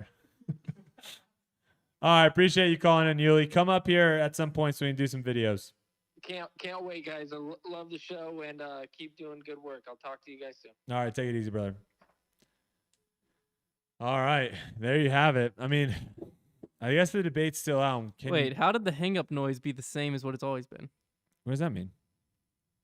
It sounded Don't like worry we about hung up it. through Google Voice. Silas has programmed it. Yeah, don't worry about it, man. Yeah, it's out of your. Then play the hang-up noise. It's off your. It's out of your pay grade. Yeah, you can't. You can't. But you fake didn't it. just hang up on Yuli, because I was on Brodie's phone. Yeah, it came through the mic. Oh, okay, it is a different noise. Never mind. How's that? Never mind. Wow. All right, well, if you want to see Asking Silas you get sound. absolutely smoked in the 100 meters and gas at about 60, he might not even finish the No. race. There's a lot on the line. Be sure to be tuning in. That is definitely going to be going on our main channel. We'll also be posting about that a lot. I think we're going to do like a full. I'll probably go on Foundation Nation, honestly. Oh, that's probably right. Foundation Nation. Yeah. So I think it's definitely going to be like full combine. I want it to be like. Yeah, because we also it's gonna be separate. I think we're gonna do. Well, we can post them. No. Together. I think we're gonna. I think we're potentially gonna do some NFL events, like combine events, and then I also want to hold my own ultimate frisbee combine for you guys. Well, that's a different video. That's a completely different video. Okay. Silas just Julius Caesared someone. The other thing I was gonna say, we're almost at 13,000 subscribers. Yes. We're at 12.9. This is the closest you On can the possibly podcast channel. This is the closest you can possibly get. So if you're listening to us live right now, hit that subscribe button. We appreciate it. If you're listening to us on Spotify, Apple, any other podcast platforms that are out there, we appreciate you listening. Leave as a well. review. Yeah, drop us a review. All right. Do your call out. Let's get home. Yeah, this was a great one. Honestly, it was great. And I think moving forward, the fact that we're going to have a little bit more of an open season, it's going to be mostly sports is what I'm going to say. Like if someone's calling in about like, I don't know, like, is this dress black or blue or is it gold? We might What have to was debate it? that. Was Because that? I see white and gold, you see black and blue. Yeah, but if someone calls in, I'm probably going to Julius Well, that's Caesar not a that good person. audio experience. Yeah, I'm probably Julius Caesaring that person. But if you want to call in and say that Tim Tebow is not the greatest college football player of all time, I will come after you because he is. And we'll go from there. If you want to call in and say that Ohio State is not one of the best powerhouses in football of all time, I will come after you. If you want to say that Duke is super overrated, I will agree with you. And I will come after you hardcore. Who goes farther in the tournament this year, Duke or Florida? We can't talk about the tournament. Well, Duke will go farther than Florida, but tournament's not our thing. What do you If we see Lehigh, we're screwed. Dick.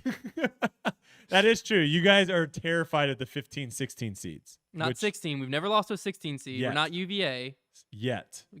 But we have lost to two 15 seeds. I mean, who's paying $6,000 for a Duke game ticket? I was this close, Silas. That It's just the last- sounds. That sounds. It's Coach wild. K's last time coaching against UNC at Cameron Indoor. So there was an article. Someone paid $2 million for 2 tickets to that game. I mean, where's that money going? 6,000. Where's that money going? The season ticket holders get the tickets, and then are selling them on FanDuel, SeatGeek, whatever. Dang. That's what I had. We should have played the long game and got one of season my- tickets like years ago. We would have made money. This insurance company The local heck they are we have, doing? they have season tickets to the UVA games, which is like an hour and a half away, and they basically said that they sell their season tickets to whenever Duke or like Carolina or whoever's the best ACC team, they sell their tickets to like 2 games per season, and it pays for their season tickets for the whole year. I used to do that at Florida too. Like Florida, because it was a lottery system, so not every student that like wanted to get season tickets got them. And like if you wanted to, like just the LSU game, the Florida State game, you pick like one game like that, and you literally sell your ticket and you pay for the rest. Yeah. So, but maybe that's the business model we should go into, is just start going season tickets everywhere. But there was no way. There was no way I was paying $12,000 to watch a basketball game from the nosebleed. Tickets, baby. Sadly, so I'll never get to see Coach K coach against UNC at Cameron Indoor unless someone has a hookup. Hit me up. not for $12,000. I'm just saying, if you happen to have season tickets and you want someone to come along. I think I know the AD there. Do you? No. Dang it. But yeah. Someone invite Brodie. So Yeah. No. Oh my I would never gosh. forgive you.